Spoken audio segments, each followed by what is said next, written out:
매번 한번 했어요. 분리되는데? 와 이게 뭐야? 오케이.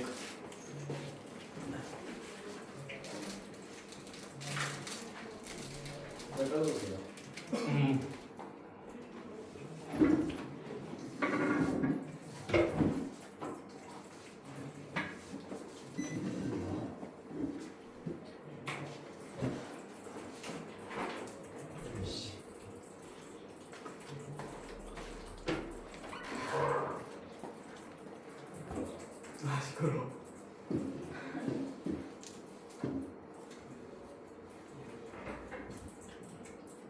와 그냥 집으로 오면 가야겠다.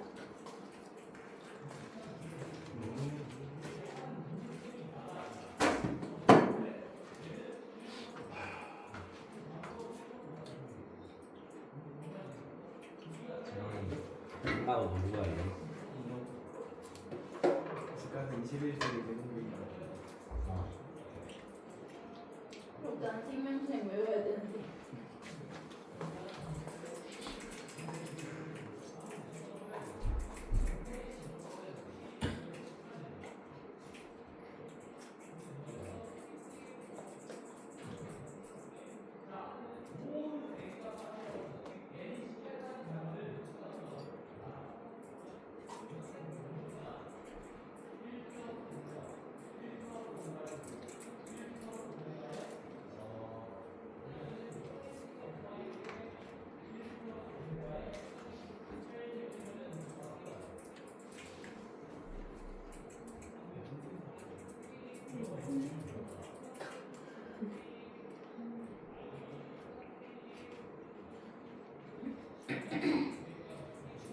걔 끝났어? 기약? 몰라. 끝났어요. 끝났어? 졌어? 나이스. 자 내일 이 새끼 갖다 버려야겠다. 기약 거기 그냥 뭐 패패패패패 아니야? 애소리야. 승패승승인 듯이. 오늘 폐기하지만. 야 이제 우리랑 승률 똑같아요.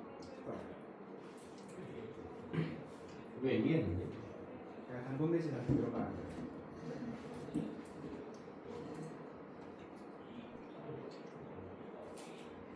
뭐야 내일부터 단돈 대신데? 라우? 너 먹고 있는 거 아니지? 낙대가 되게 놀려다.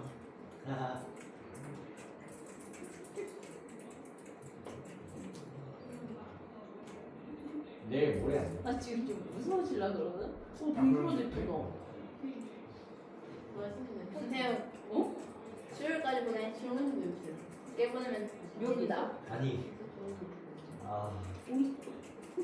나도 할 게 있다. 나도 하고 공부해야지. 빨리 편집해서 보내드려야 된다고. 너무 귀여운데? 올러 양현종 황동한데 오. 오늘 수입 이가이지. 안 챙겨. 내가 이거는 일단 있었는데. 다른 동아리 편집을 다 끝내고 너한테. 개 귀엽다.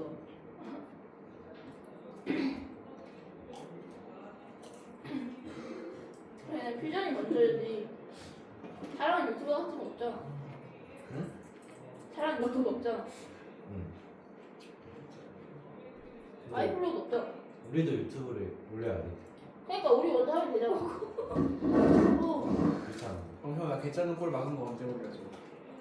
그거 삭제시킬 거야. 아이 씨발. 근데 진짜 개쩔어요. 그게 진짜 지금 모든 경기 똥tur에서 개쩔었잖아요. 뭐 했어? 나골 막은 거. 전소민이 찬 거. 좋은데. 근데 다리 일자로 찔러가지고 막은 거. 안 봤을 것 같은데. 멀리서 봤을 때는 나왔어. 너가 넘어져가지고 그 경기를 안 막았잖아. 아 넘어진 게 아니라 그거. 야, 저 그런 사람들 멀리서 부모님밖에 봤을 때 없잖아. 그거죠. 당연히 부모님 보다. 당연히 어머니 그러니까 보다. 부모님밖에 안 돼. 뭘 손으로 쳐서 나왔다며? 아 맞아. 야, 이거 레전드야. 누구네가 이민경이잖아. 어? 누가 이민경이 전소민이 손을 레전드야. 내가 씨발 전조가 못 봐서 내. 에어컨 맞아. 아이고 추워라. 그쵸. 하나는 내가 트롤이 맞는데 하나는 개업가면. 근데 어쨌든 들어간 거 아니야? 아니 손으로 쳐서 들어갔다고. 근데 그냥 그대로 누가? 아 내가 지금 결전 패스 몇 개 했는데 심판이 못 봤어. 그거 왜 따시는데 시가 못 받고 봤대. 나서 우물쭈물 하다가 끝나버렸어. 영상 이거 있어? 시찬이한테 준 네 잘못이지. 정태용네 영상 있죠? 그런가? 아 맞지. 빨리 재혁이나 그래 줬으면. 어디서 무슨 그러니까 아니 재혁이한테도 한번 줬어. 재혁이는 못했어 근데. 나 진짜 계속 넘어져가면서 존나 열심히 했는데. 막으로 했으면 내가 제일 많이 막힌 거 아너 잘했어 잘했어.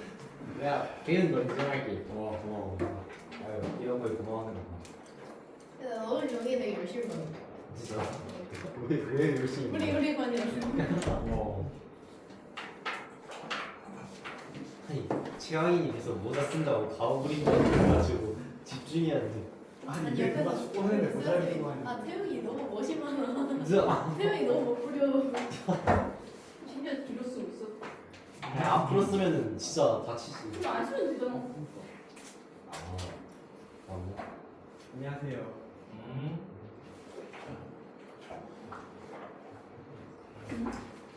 하나 박사 처음이 맞다. 제가 박상호. 박상호. 쓰는 거다. 너 맞아요. 박상호. 다음이 박상호? 어. 누가 박상우. 박상호? 어. 상우. 사오이. 상훈이가 상훈이 온라인으로 만들어 진짜요? 수업을. 원래 그랬어. 신기하다. 자 오늘 새로운 학생들이 좀 많은데 생명 잘 먹어. 너 이름이 뭐지? 임혜진이 너는? 임세은? 네. 너는? 정태윤입니다. 자 일단은 우리가 1학기 중간고사는 그래도 겨울방학이라고 하는 서는 시간이 좀 있었기 때문에 조금 여유가 있었는데 기말고사는 지금 이 자체가 바로 시험 대비라고 생각하셔야 돼. 시간이 많지가 않기 때문에 우리가 바로바로 수업하는 내용들을 바로바로 외우셔야 돼요. 나중에 뭐 전체 단어를 따로 다 또 수업할 수 있는 시간이 없을지도 모르니까 지금 하는 수업 자체가 시험 대비라고 생각하시고, 원래 우리가 중간고사 때는 생화학 파트하고 분자생물학 파트였죠, 그죠? 근데 이제 교과 과정의 진도상 보니까 이번에 기말고사는 거기 이제 인체 생리학이 들어가죠. 호르몬, 신경, 면역 요 세 가지를 우리가 인체 생리학이라고 그러거든.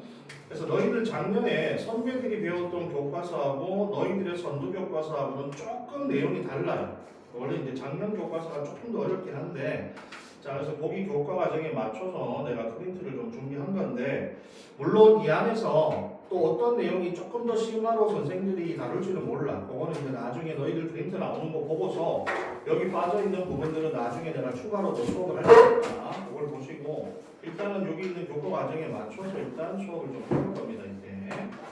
자, 여기 이제 호르몬하고 신경하고 면역 단원이 나오는데, 원래는 신경을 먼저 하고 호르몬을 해야 되거든. 원래는 작년까지도 교과 과정은 신경이 먼저였고 호르몬이 나중이었는데, 요번에 이제 너희들 교과서는 호르몬이 먼저고 신경이 나중으로 내려와 있더라고. 중간중간에 좀 필요한 신경 부분은 내가 보충으로 설명을 좀 해줄 테니까, 자, 먼저 이 호르몬 파트부터 좀 정리를 할 거야, 이제. 자, 우리가 요 배우는 내용이 어떤 내용이냐 하면, 자, 우리가 사람을 기준으로, 우리가 지금 배우는 내용들은 전부 다 인체 생리학이기 때문에 다른 생물은 안 배워. 사람에 대한 것만 배울 거거든, 이때. 자, 우리가 원래는 그 생물에서의 대표적인 특징 중에 이 자극과 반응이라고 하는 생명 현상의 특성이 있어, 원래. 그래서 우리가 생물이 가지고 있는 6가지의 기본적인 현상 중에서 자극과 반응이라고 하는 파트를 배우는 거거든, 여기서. 근데 우리가 생물이라면 외부에서 오는 여러 가지 자극에 대해서 적절하게 반응을 해야만 생명을 유지할 수 있다는 얘기거든. 그러면 우리가 자기에서부터 반응이 나타날 때까지 경로를 보면, 자, 일단은 자극이 주어지게 되면 우리 몸에는 이 자극을 수용하는 자극 수용기라고 하는 게 있어. 그런 다음에 이 자극은 반드시 중추로 전달이 돼야 돼. 그리고 중추로 전달이 되면 중추는 판단과 명령을 할 수 있거든. 요거는 조금 더 자세한 건 나중에 이제 신경계 가서 좀 할 거야. 그럼 요게 반응기로 전달이 되고, 반응기에서 반응이 나타나게 돼 있거든, 여기서. 그럼 여기서 보시면 우리가 이제 다룰 거 뭐냐 하면은, 우리가 요 가운데 보면은 이쪽 저쪽으로 신호의 전달이 일어나고 있어요. 여기를 우리가 신호의 전달이라고 부르는데, 그러니까 우리가 단세포 생물 말고 우리처럼 수많은 세포로 나와 있는 생물들은 세포마다 역할이 다 다르잖아. 그러면 세포와 세포들 사이에 연락할 수 있는 수단이 필요하거든. 이걸 우리가 신호의 전달이라고 불러. 그래서 우리 몸에는 크게 신호의 전달 시스템이 2가지가 있는데, 이게 첫 번째가 신경계야. 그리고 두 번째가 내분비계.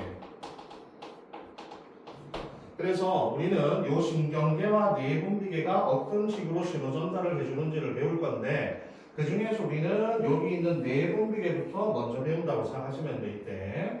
그래서 우리가 제일 첫 번째 보면은 맨 처음에 나오는 게 너희들 교과 과정에는 세포 간의 신호 전달 방식에 대한 얘기가 좀 나와 있거든, 여기서. 그래서 우리가 신호 전달을 할 때 너희들 교과 과정에서는 이걸 2가지로 나눌 때 근거리 신호 전달하고 원거리 신호 전달 이렇게 2가지로 나누게 됩니다, 이때. 그래서 근거리는 아주 짧은 거리에서 세포들 사이에 신호 전달을 하는 건데, 자, 여기 내가 지금 보면은 여기 5가지가 있어. 첫 번째가 세포 연접이거든. 세포 연접은 아마 너희들이 작년에 아마 세포의 구조를 배울 때 배웠을 거야. 그래서 우리가 세포와 세포들 사이에 세포막에 구멍이 뚫리면서 아예 안에 세포질의 물질들이 직접 이동하는 거죠, 그죠? 밑에 보면 식물의 뭐 원형질 연락사라든지 동물의 간격 연접, 요거는 세포막 구멍을 통해서 물질이 직접 이동하는 세포 연접을 통해서도 신호가 전달될 수 있고, 그 다음에 두 번째는 세포 간의 인식인데, 요거는 나중에 너희들 요 면역 단원에도 연계되기 때문에 기억을 해야 되겠대. 이 세포 간의 인식이라고 하는 건 뭐냐면, 이 세포의 표면에 보면 여러 가지 수용체들이 존재하고 있거든, 이때. 근데 이 수용체 말고도 세포 안에는 수많은 단백질이 존재하고 있잖아. 근데 이 단백질 중에는 자신을 표현하는 단백질이 있어요. 이걸 인식 단백질이라고 그러거든. 예를 들어서 우리가 면역에서 항원으로 인식이 되거나 하는 이런 자신의 이름표와 같은 단백질이 존재를 하거든. 그러면 요 인식 단백질을 이 세포들이 서로 인식을 하는 거야. 그래서 만약에 외부에서 어떤 낯선 세포나 이런 물질이 들어왔을 때 여기 있는 세포의 표면에 있는 요 수용체를 가지고 여기 있는 이 세포 앞에 있는 여러 가지 인식표에다가 갖다 대는 거지. 그래서 이거는 내 세포다, 이거는 남의 세포다, 이런 것들을 알아내는 거야. 그래서 만약 이게 내 세포가 아니라 남의 세포면 우리 몸의 면역 기능이 활성화되면서 얘를 막 없애려고 노력을 하게 되는 거지, 그죠? 자, 이런 것도 세포와 세포들이 직접 부딪혀가지고 서로 연락을 주고받는 거거든. 이걸 우리가 세포의 인식 기능이라고 해. 자, 이것도 우리가 세포의 연락 수단이 될 수 있고, 그 다음에 밑에 보시면은 국소분비 신호전달이라고 하는 게 있거든요. 이게 국소분비 신호전달은 뭐냐 하면 예를 들어 세포가 어떤 자극에 의해서 여러 가지 신호물질을 분비하는 거야. 근데 이 신호물질이 확산에 의해서 이동하기 때문에 멀리는 못 가고 가까운 근처로만 이동할 수 있거든요. 이때. 그래서 우리가 이 신호물질이 주변의 다른 세포에 영향을 주게 되는 거야. 그래서 예를 들어서 이 물질이 뭐 생장을 촉진하게 하는 신호일 수도 있고 아니면 면역 물질처럼 사이토카인 같은 물질을 분비해서 면역에 대비하라고 신호를 보내는 걸 수도 있고 그래서 이렇게 어떤 세포가 자극에 의해서 물질을 분비하면 주변의 세포들에게 신호를 보내는 방법을 국소분비 신호전달 그리고 여기서 분비되는 물질을 여기 보면 국소조절자라고 우리가 표현을 해 있대. 근데 여기서 이 분비되는 국소조절자가 확산에 의해서 다른 세포에 영향을 줄 수도 있지만 이 물질이 자기 자신에게 또 영향을 줄 수도 있거든. 그래서 우리가 이 국소분비 신호전달 안에 속하는 것 중에서 자신에게 다시 또 신호를 보내는 것을 자가분비 신호전달이라고 표현을 하게 돼요. 알겠어? 그래서 뭐 예를 들어서 암세포가 증식하는 경우도 자기가 증식인자를 분비하면 그 증식인자가 자기 세포에게 또 자극을 줘. 그래서 주변 세포만 증식하게 하는 것이 아니라 자기 세포도 계속 분열할 수 있도록 수시로 자극을 계속 받게 되는 거지. 이때. 자, 그래서 이거는 주변에 있는 세포들에게 어떤 물질을 확산으로 분비해서 신호를 전달하는 방법을 국소분비 신호전달이라고 부른다. 알겠죠? 자, 그 다음에 마지막 한 가지가 시냅스 신호전달이라고 하는 게 있거든. 요거는 나중에 우리가 다음 단원에 신경제 할 때 좀 더 자세하게 할 텐데 우리가 왜냐하면 뉴런이 이렇게 있잖아, 그렇지? 뉴런이 이렇게 있으면 뉴런의 말단부에서는 신경전달 물질이 분비가 되거든. 그러면 여기서 분비되는 요 신경전달 물질이 그 다음에 표적 세포라든지 그 다음에 또 다른 새로운 뉴런에게 신호를 전달하는 방법이야. 알겠어? 여기를 우리가 시냅스라고 부르거든. 자, 그래서 여기 있는 뉴런의 말단에서 나오는 신경전달 물질을 통해서 그 다음 세포나 그 다음 뉴런에 신호가 넘어가는 것을 우리가 이거를 결국에는 시냅스 신호전달이라고 부르게 됩니다. 이때. 다음 시간에 우리가 신경제 할 텐데 신경제 할 때 여기서 어떤 신경전달 물질이 나오고 그 신경전달 물질이 그 다음에 어떤 역할을 하는지를 외워야 될 거야. 그래서 우리가 지금 이 시간은 어차피 전달에 대한 종류를 배우는 거기 때문에 이런 것들이 우리가 근거리 신호 전달 중에 하나에 속한다는 것만 기억을 하시면 돼. 이때. 자, 다음 요까지가 이제 근거리 신호 전달에 속하는 거고 그 다음에 이제 원거리 신호 전달이 두 가지가 나오거든. 이때. 그러면 원거리 신호 전달은 근거리보다는 조금 더 멀다라고 생각하면 돼. 그래서 그 중에 이제 바로 첫 번째가 오늘 배울 여기 있는 내분비 신호 전달이야. 여기 우리가 오늘 배울 내용이 바로 내분비 신호 전달에 해당하는 것. 즉 호르몬을 분비해서 이 호르몬에 의해서 신호가 전달되는 현상을 우리가 내분비 신호 전달이라고 부르게 되거든. 그래서 호르몬에 의한 신호 전달이라고 생각하시면 돼. 이게 이제 우리가 오늘 배울 내용이라고 보시면 돼요. 이게. 그러면 잘 봐봐. 여기서 우리가 어차피 호르몬이라고 하는 물질이 먼 거리를 이동해서 여러 가지 우리가 신호를 보내게 되거든. 그러니까 너희들 호르몬이라고 하는 거는 신호를 전달하는 신호 전달 물질이야. 예를 들어서 인슐린의 역할이 뭐야? 혈당을 낮추는 거잖아. 그러면 인슐린이 분비가 되면 인슐린이 직접 혈당을 낮추나? 아니잖아. 인슐린이 표적 세포에게 전달이 되면 인슐린은 그냥 혈당을 낮추라는 신호야, 신호. 그러면 인슐린의 신호를 받은 세포는 그 안에서 혈당을 낮추는 작업이 활성화되기 시작을 하겠지, 그죠? 뭔가 인슐린이 직접 막 세포 안으로 들어가서 지가 직접 혈당을 낮추는 게 아니잖아. 그러니까 호르몬들은 대부분 신호만 전달해주는 역할을 해줘 있대. 그러면 그 옆에다가 몇 가지 호르몬의 특성을 내가 좀 적어줄 테니까 거기다가 좀 필기를 해봐. 자, 우리가 내분비 신호 전달에 해당하는 이 호르몬이라고 하는 물질의 특징을 먼저 볼 텐데 그 중에 첫 번째가 뭐냐 하면 일단 얘는 내분비샘에서 분비가 돼요.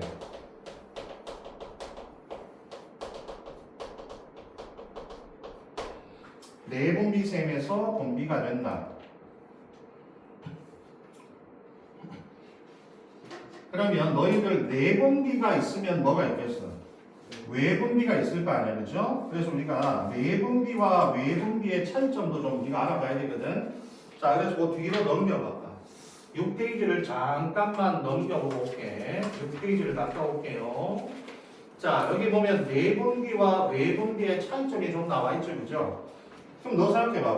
말 그대로 내분비는 내부로 분비하는 거고 외분비는 외부로 분비하는 건데, 그러면 자, 이런 건 알고 있을 거야. 이게 우리 몸이라고 쳐봐.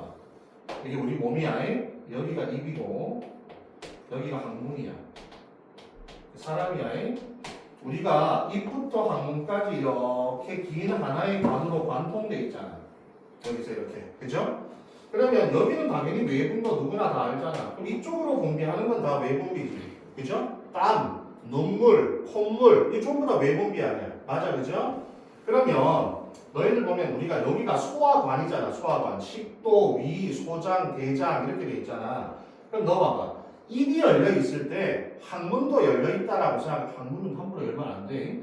자, 여기 입이 열려 있을 때 만약에 항문도 열려 있다라고 생각하면, 그럼 여기 있는 이 공간은 외부와 연결된 관통하는 통로잖아, 이때. 그죠? 그럼 여기를 우리가 내부라고 할까, 외부라고 할까? 여기는 외부입니다. 외부. 알겠어요? 여기는 내부가 아니다. 알겠어? 그럼 우리 몸의 내부는 뭐야? 여기 있는 세포가 채워져 있는 곳. 여기가 내부가 돼, 내부. 그러면 이쪽으로 분비하는 것도 뭐가 돼? 외분비가 될 거 아니야, 그치? 그래서 너희들 거기 외분비에서 꼭 하나만 기억해야 되는 건, 그럼 이쪽으로 분비하는 대표적인 분비가 뭐야? 소화액이야, 소화액. 그래서 너희들 외분비, 소화액이 외분비라는 건 꼭 기억을 해야 된다, 알겠어? 소화액은 내분비가 아닙니다, 내분비가. 이거 외분비야. 그래서 봐봐, 너희들 음식을 먹으면 외부에 있어, 내부에 있어? 외부에 있잖아. 근데 이게 우리 몸을 통과하려면 어떻게 돼야 돼? 작게 분해돼야만 우리 몸을 통과해서 내가 세포로 흡수할 수 있잖아. 그게 우리가 소화라고 하는 거거든, 결국에. 그래서 여기는 외분비야, 외분비. 그러면 내분비는 이쪽으로 분비하는 게 내분비거든. 그러면 어디로 분비하냐의 차이도 있지만 내분비와 외분비의 학문적인 차이는 뭐냐 하면 분비관의 유무입니다. 분비관의 유무. 여기 보면 써 있어. 내분비는 분비관이 존재하지 않아. 근데 외분비는 분비관이 존재하거든. 그래서 내분비와 외분비의 학문적 차이는 외부냐 내부냐가 아니고 그냥 분비관의 유무야. 분비관의 유무. 그럼 우리 몸에서 너희들 내분비와 외분비를 모두 하는 가장 대표적 기관이 어디야? 그게 이자야. 알겠어? 이자. 자, 여기가 소장이고 여기가 이자 이렇게 돼 있으면 이자는 이자액이라고 하는 외분비. 이게 소화액이죠, 소화액. 그럼 여기가 외부잖아. 그럼 외분비를 하려면 외부로 나가야 되기 때문에 반드시 분비관이 필요해요. 이걸 도관이라고 해요, 도관. 이걸 이자관이라고 한단 말이야. 그래서 이렇게 외부로 나갈 수 있는 통로인 분비관이 반드시 존재를 해야 돼요. 근데 내분비는 주변에 있는 혈액으로 흡수되어서 이동하기 때문에 그럼 여기서 분비하면 따로 분비관이 필요 없이 그냥 바로 혈액이 흡수해서 이동을 하게 되거든. 그래서 내분비는 분비관이 존재를 하지 않습니다. 알겠죠? 그래서 내분비와 외분비의 차이는 분비관의 유무라고 외우시면 돼 있대. 자, 이자가 외분비와 내분비 모두 한다는 것도 중요하니까 좀 기억을 하시고. 자, 다시 앞으로 돌아와서 다시 호르몬의 특성에서 자, 그러면 호르몬은 내분비니까 내분비 생에서 분비가 되잖아. 그러면 반드시 혈액을 따라서 이동을 하게 되거든.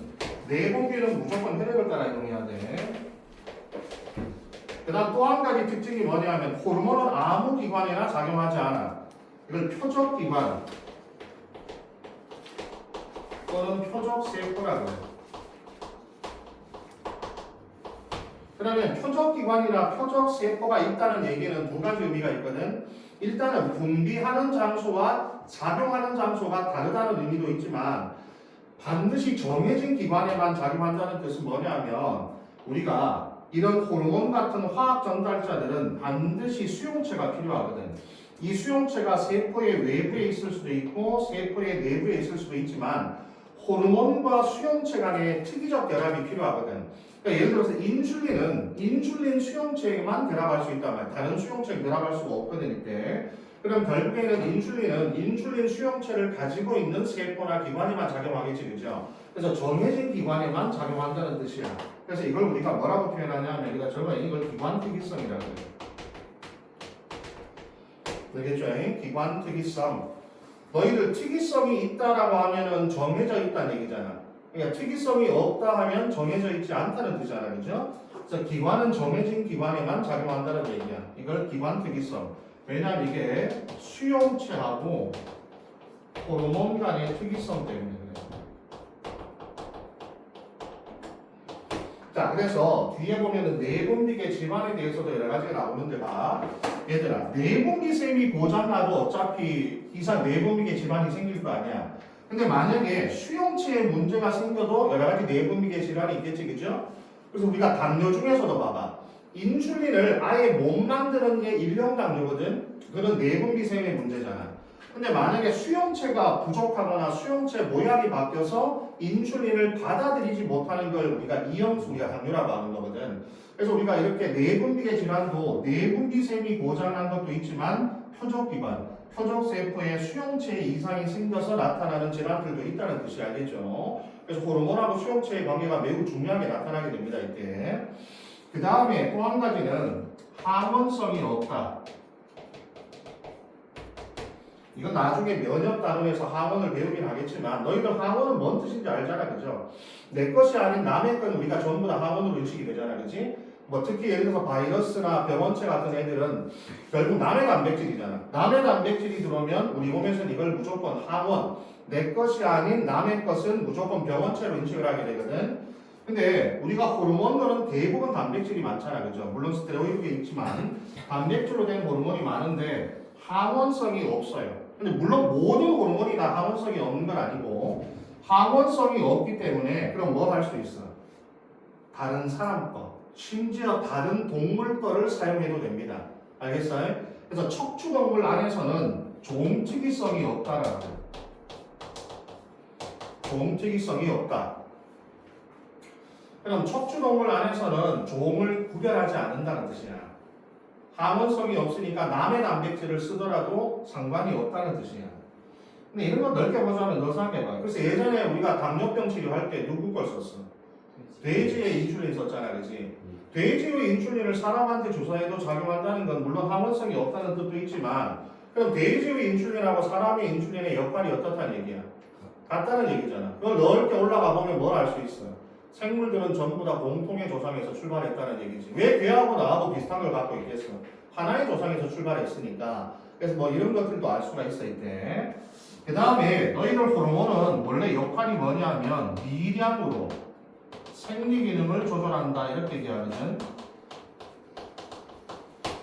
굉장히 미량해요, 호르몬 자체는. 근데 얼마나 미량이냐 하면 예를 들어서 이만한 비커에다가 물을 한가득 떠놓은 다음에 여기다가 설탕 알갱이를 한 알갱이 녹인 농도로 작용해. 그러니까 얼마나 낮은 농도인지 알겠지, 그죠? 그러니까 예를 들어서 너희들이 평생 동안 분비하는 호르몬을 다 합쳐도 한 숟가락도 안 돼. 굉장히 적은 양입니다. 그러면 이렇게 미량으로 작용한다는 얘기는 양에 민감하다는 얘기잖아, 그지? 그래서 조금만 많아지거나 조금만 적어져도 안 돼. 그래서 미량이란 말이 붙는 물질들은 반드시 뭐가 따라다니냐면 과다층과 결핍층이 따라다니게 됩니다. 이게 양에 민감하기 때문에 그래요. 그래서 미량이란 말이 붙는 물질들은 과다층과 결핍층이 따라다니게 돼요. 그래서 생장 호르몬이 너무 많이 나오면 뭐가 돼? 거인증이 되잖아, 그죠? 생장 호르몬이 잘 안 나오면 뭐가 돼? 그래, 그게 소인증 또는 뇌소체구증. 옛날에 우리가 난쟁이라고 불렀던 거, 그죠? 근데 요즘에는 난쟁이란 말을 쓰면 안 되잖아, 그죠? 남을 비하하는 용어니까 교과 과정에서 난쟁이란 말은 쓰지 못합니다. 그래서 난쟁이란 말이 이제 사라졌죠, 그죠? 근데 난쟁이 되게 귀여운 말이었는데, 그지? 그래서 우리가 이제 요즘 백설공주와 일곱 뇌소체구증 이렇게 얘기해요. 난쟁이가 안 되기 때문에 이제. 그래서 이런 것들이 다 대부분 과다층하고 결핍층에서 따라 나오게 됩니다. 자, 이게 이제 호르몬이 가지고 있는 특징이니까 좀 기억을 하시고.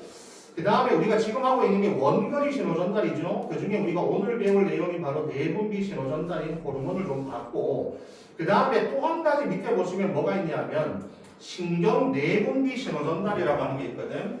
신경 내분비 신호전달은 뭐냐 하면 이런 거야. 예를 들어서 아주 짧은 뉴런이나 뭐 긴 뉴런, 그러니까 저렇게 뉴런이 있잖아. 그럼 뉴런에서 여기 있는 신경 전달 물질이 분비가 돼. 근데 이 신경 전달 물질이 뭘 타고 하냐면 혈액으로 흡수가 돼. 이렇게 혈액으로 흡수된 다음에 요놈이 나중에 어떤 세포에 작용하는 거예요. 알겠어요? 그래서 신경에서 나온 물질이 혈액을 따라 이동해서 좀 더 먼 거리에 있는 세포에 작용하는 것을 거기는 신경 내분비 신호전달이라 부르게 됩니다. 알겠어요? 요것도 우리가 오늘 하다 보면 나올 거야. 알겠어요? 왜냐하면 우리 몸에서 어떤 내분비 샘은 실제로 호르몬을 합성하는 게 아니라 남이 만들어 놓은 걸 저장했다 그대로 분비하는 세포도 있거든. 그런 애들은 기본적으로 지금처럼 신경 내분비 신호 전달을 통해서 호르몬을 분비하게 돼요. 그래서 너희들 그 예시 있잖아. 밑에 보면 항인효 호르몬이라고 하는 호르몬 ADH라고 하잖아. ADH라고 하는 요 호르몬은 뇌하수체 후엽에서 나오는 호르몬이거든. 근데 이거는 뇌하수체 후엽에서 안 만들어. 시상 하부에서 만들어서 혈액을 따라 후엽에 이동한 다음에 후엽에 저장됐다가 그대로 분비되는 거야. 알겠어?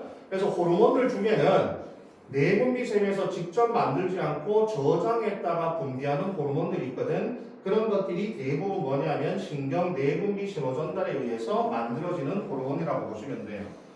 자, 요 차이점 알겠지, 그지? 요거. 그러니까 원거리 신호 전달은 아예 내분비샘이 호르몬을 합성해서 바로 혈액으로 분비하는 것도 있지만 신경 말단에서 만들어지는 물질이 혈액으로 이동해서 나중에 작용하는 것도 있다는 뜻이에요. 여기를 두 가지로 우리가 나누게 됩니다, 이때.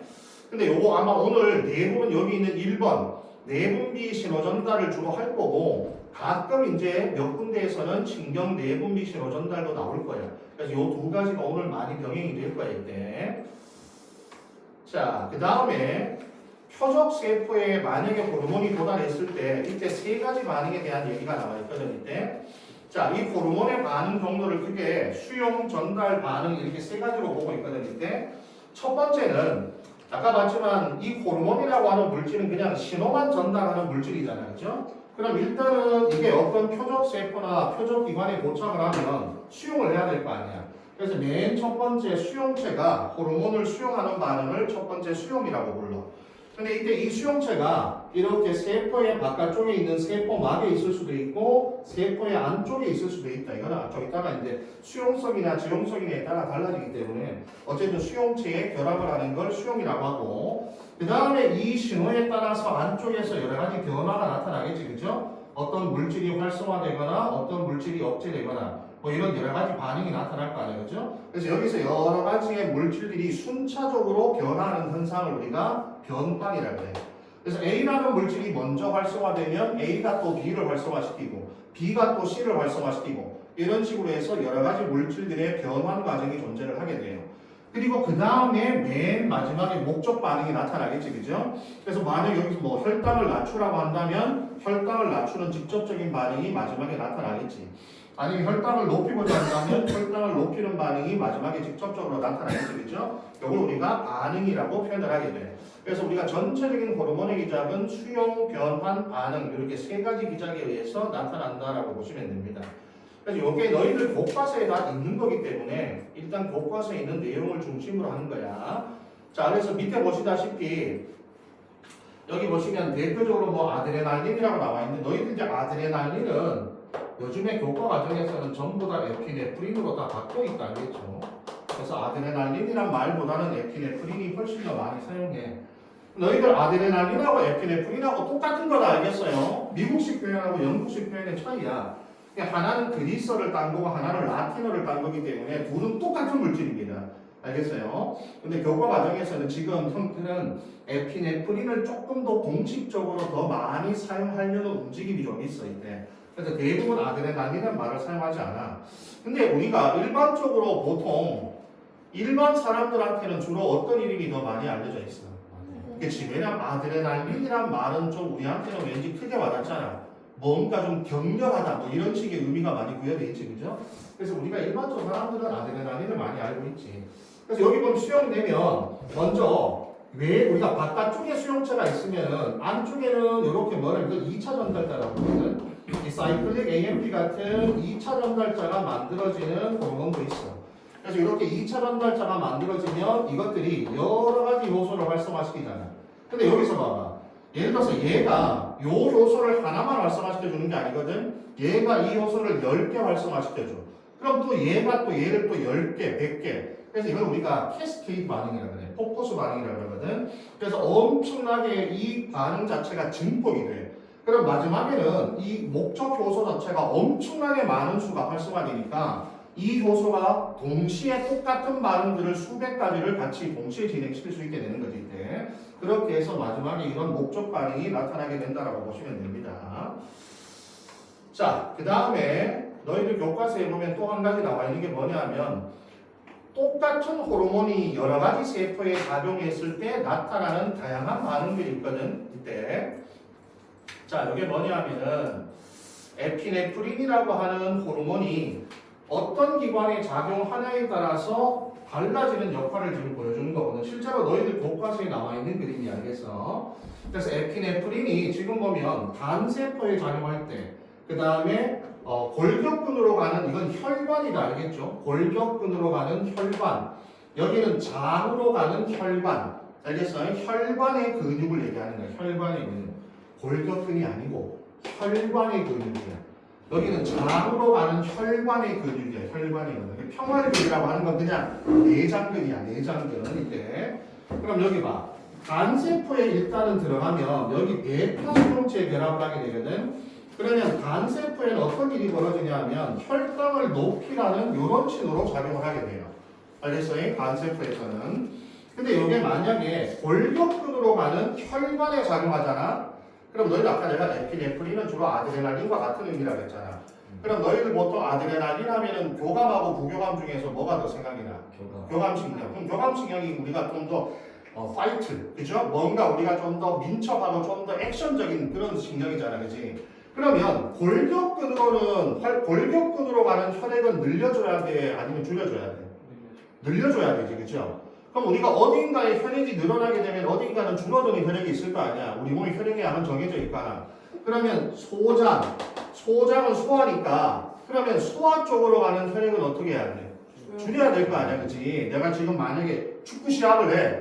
그럼 운동을 시작했으면 교감이 활성화되니까 골격근으로는 혈액을 많이 보내고 대신에 소화 쪽으로는 혈액을 적게 보내야 될 거 아니야, 그죠? 그래서 골격근으로 가는 혈관에 작용하면 혈관이 이완해. 혈관이 확장한다고. 그래서 혈액의 양을 늘리게 되고, 그 다음에 소장으로 가는 혈관에 작용하면 소장 혈관은 수축하게 해. 그래서 소장으로 가는 혈액은 줄이게 돼. 알겠어요? 그래서 어떤 기관에 작용하냐에 따라서 다 다르게 작용한다는 뜻이야. 이제 크게 두 가지 차이가 있는데 여기 보시면 봐봐. 여기는 베타 수용체인데 수용체는 같잖아. 근데 수용체가 같더라도 안쪽에서 활성화되는 기작이 달라지잖아, 그죠? 안쪽에서 활성화되는 기작이 달라지기 때문에 결과가 다를 수가 있는 거고. 그 다음에 여기는 알파 수용체잖아. 그럼 얘네들하고 얘네들은 뭐가 달라? 수용체가 다르잖아, 그죠? 그럼 당연히 수용체가 다르면 활성화되는 물질이 달라지기 때문에 당연히 다른 기작이 나타나겠지, 그죠? 그래서 세포들이 다르더라도 봐봐. 같은 호르몬이 작용했을 때 세포가 달라지게 되면 수용체가 다를 수도 있고 수용체가 같아도 안쪽에서 활성화되는 또 다른 기작들이 다를 수도 있기 때문에 같은 호르몬이 작용하더라도 각각의 세포에서는 여러 가지 다른 기작들이 나타날 수 있다는 얘기입니다. 알겠어요? 자, 그게 너희들 교과 과정에 나오는 내용입니다. 이때. 자, 그 위에 내가 정리해 놓은 거 있으니까 읽어보세요. 이때 세포마다 동일한 신호에 왜 다르게 반응할까? 그리고 내가 적어놨으니까 방금 얘기한 그 두 가지 특징이 있으니까 기억을 하셔야 돼. 우리가 이제 시간이 없기 때문에 내가 거의 한 주에 한 단어씩 끝낼 거거든. 오늘 이거 다 끝내야 되는데 시간이 될지 모르겠다. 이때 빨리빨리 좀 해야 됩니다. 이때. 자, 그 다음에 이제 우리가 본격적으로 우리 몸에서 분비되는 호르몬들의 역할들을 좀 알아볼 거거든. 역시 이번 단어도 외울 게 많다, 얘들아. 자 여기 보시면 맨 처음에 너희들 시상하고는 중추야 중추. 이게 우리 몸의 내분비계의 중추야. 결국에는 시상하부가 우리 몸의 호르몬의 분비 조절을 담당하는 중추. 너희들 시상하부가 존재하는 곳이 어디야? 아니. 간내잖아, 간내. 간내의 일부는 시상이고 그 밑에 있는 걸 시상하부라고 하거든. 간내를 구성하고 있는 두 가지 영역이 시상과 시상하부인데 거의 대부분의 역할은 다 시상하부에 있어. 알겠어요? 그래서 시상하부는 간내와 거의 같은 표현이기 때문에 얘가 중추야, 중추. 알겠어요?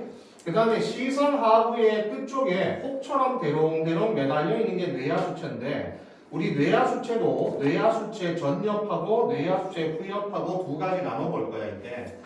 우리 사람은 뇌하수체 중엽이 퇴화되어 있기 때문에 뇌하수체 전엽하고 뇌하수체 후엽 두 가지만 살펴볼 거야. 그 다음에 여기 목에 있는 갑상샘이 있지, 그죠? 마치 목에 갑옷처럼 두르고 있다. 이게 나비 넥타이처럼 생겼잖아. 갑상샘이 하나 있고 부갑상샘은 여기에 이렇게 점처럼 붙어 있어. 알겠어요? 갑상샘에 붙어 있다. 이 부갑상샘이. 그러니까 예전에 실제로 우리 사람들이 부갑상샘의 존재를 몰랐을 때 어떻게 부갑상샘을 알아냈냐면 어떤 귀족 여자가 갑상샘이 고장이 나서 이거 수술하러 온 거예요. 그래서 이제 그 의사가 목을 이렇게 갈랐거든. 목을 이렇게 갈라서 갑상선을 치료하려고 이제 목을 딱 갈랐는데 이 사람이 되게 귀족이었잖아. 그래서 병원의 VIP였어. 그러니까 이제 이 의사가 이 갑상선을 고쳐주는 곳에, 갑상선을 막 고치는 곳에서 이 사람 이제 귀족이니까 자기한테 돈을 많이 바친단 말이야, 그죠? 그래서 이 사람한테 서비스를 하나 해줘야 되겠다 싶어서 요 갑상선에 봤더니만 뭔가 이게 티끌 같은 게 붙어 있더란 말이야. 그래서 이제 이 의사가 아유 이 귀족 부인 참 이게 참 귀한데 이거 한번 내가 없애줘야 돼 하면서 이걸 없애버렸어 이거를. 알겠어? 아우 서비스를 없애줘야지 해서 이걸 없앴더니 얼마 앞에서 죽어버렸거든. 그래서 부갑상샘의 존재를 그때서야 알게 된 거 있대. 그러니까 이런 걸 우리가 다 알게 된 거는 다 뭔가 우리가 이렇게 많은 사람들의 희생이 따랐으니까 우리가 다 알게 된 거겠지, 그죠? 그 다음에 여기 보면 콩팥의 위쪽에 모자처럼 씌워져 있는 부분이 있거든. 여기를 부신이라 그래. 알겠어요? 부신. 그래서 원래는 너희들 부신을 영어로 뭐라 그래? 신장을 영어로 레날이라고 그래. 레날. 신장을 영어로 레날이라. 부신은 신장에 추가되어 있다 해서 에드레날이라 그래. 에드레날. 그럼 부신 속지는 뭐겠어? 부신의 안쪽에 있잖아. 그래서 인을 붙이는 거지. 그래서 읽으면 뭐가 돼? 아드레날린. 그래서 아드레날린의 이름 자체가 어디서 온 거야? 부신의 속에서 나온다는 어원을 갖고 있는 거죠. 에드레날이 부신이고 인자를 붙여서 부신의 안쪽을 의미하는 거거든. 그래서 이게 에피네프린이 되는 거야. 지금 너희들 교과 과정에는. 자, 어쨌든 여기 부신이 있는데 부신은 겉질하고 속질하고 나눠서 좀 볼 거야 이렇게. 그 다음에 이자가 되게 중요하죠, 그죠? 그 다음에 마지막에 여기 생식소, 정수와 난소가 우리 몸의 대표적인 내분비샘이 됩니다. 그래서 일단 우리 몸에 어디에 내분비샘이 있는지를 좀 알아두시고, 자, 요즘에 우리가 이제 시상하부부터 한 번씩 들어가 볼 거거든요, 여기서. 자, 먼저 시상하부부터 한번 살펴봅시다. 이게 뭐 너희들 작년 기초에 보면 이게 외워서 써야 되는 게 되게 많기 때문에 좀 외우셔야 되겠대. 아까 봤지만 시상하부는 간내의 일부이자 우리 몸의 내분비샘의 조절 중추다, 중추. 그래서 너희들 내분비샘을 조절하면 결국 뭘 나중에 조절하게 되냐면 우리 몸의 항상성을 조절하게 돼. 그러니까 혈당이나 체온이나 삼투압 이런 것들은 전부 다 간내의 시상하부가 조절한다라고 보시면 되겠대. 근데 이때 이 간내의 시상하부는 조절 중추이지만 간내의 시상하부 자체에서도 호르몬을 만들게 되거든요, 이때. 그래서 요 밑에 보시면 요 간내의 시상하부에서 분비되는 호르몬들이 있어. 먼저 여기 보면은 음성 피드백으로 조절하는 게 있고 다른 게 있지. 이게 왜 그러냐면 여기 봐. 여기서 CRH나 TRH나 GnRH 이거 다 영어로 외워야 되는데 여기 봐봐. 원래는 시상하부가 여러 군데에도 영향을 주지만 뇌하수체 전엽, 특히 뇌하수체 전엽하고 후엽에 영향을 많이 주거든. 얘랑 거의 붙어있기 때문에 그래. 근데 뇌하수체 전엽은 세 군데의 내분비샘을 관리하거든. 이걸 외우셔야 돼요. 이 전엽이 관리하는 세 군데 내분비샘이 어디냐면 갑상샘, 그 다음에 부신 겉질, 그 다음에 생식샘. 점수는 안 써요. 이거 꼭 외우셔야 됩니다. 이거는. 그래서 뇌하수체 전엽이 가지고 있는 또 다른 특징은 뭐냐 하면 또 다른 내분비 샘에게 영향을 주게 돼. 영향을 주게 돼. 또 다른 내분비 샘에게 영향을 주게 되거든. 근데 여기 봐봐. 좀 이따가 우리가 뇌하수체 전엽을 할 때 갑상샘에다가 신호를 전달하는 게 TSH라고 나오거든. 이거 우리말로 뭐라고 그래? TSH가 갑상샘 자극 호르몬이잖아. 그러면 여기서는 뭐가 나면 TRH가 나오거든. 그럼 TRH는 뭐가 돼? TSH 방출 호르몬이 되는 거야. 알겠어요? 그럼 여기가 ACTH거든. 그럼 여기는 뭐가 나면 CRH가 나와. 그럼 CRH는 뭐가 돼? ACTH 방출 호르몬이 되는 거지. 뭐니 이제 가냐? 그 다음 여기서는 FSH와 LH가 나오거든 좀 이따가. 그럼 여기 이제 저기서 말하는 여기가 GnRH가 나와. GnRH. 여기 뭐가 되냐면 요거를 합쳐서 뭐라고 표현하면 돼? 얘들아 요거 갑상샘 자극 호르몬이야. 요거는 부신거칠 자극 호르몬이야. 그럼 이거 뭐겠어? 그치 생식샘 자극 호르몬이거든. 근데 이게 생식샘 자극 호르몬인데 FSH는 여포 자극 호르몬이고 LH는 방치형성 호르몬인데 합쳐서 생식샘 자극 호르몬이니까 그럼 GnRH는 뭐가 돼? 그치 생식샘 자극 호르몬 방출 호르몬이 되는 거지. 그게 여기 있는 세 가지야. 알겠어? 여기 있는 세 가지. 알겠니? 그러니까 여기서 말하는 첫 번째 시상하부에서 나오는 호르몬 중에 첫 번째는 전엽에서 관리하는 세 가지 내분비샘을 자극하는 호르몬을 방출하게 하는 호르몬을 분비한다. 알겠어? 지금 우리 시상하부 이거 분비한다고. 전엽이 관리하는 세 군데 자극 호르몬을 방출하게 하는 호르몬을 분비한다고. 알겠어? 근데 특징은 요 호르몬은 무조건 분비가 되면 얘네들의 방출이 촉진되거든. 알겠어요? 얘네들의 방출을 억제하는 호르몬은 따로 없어. 그러면 얘네들은 분비 조절이 어떻게 이루어져야 되겠어?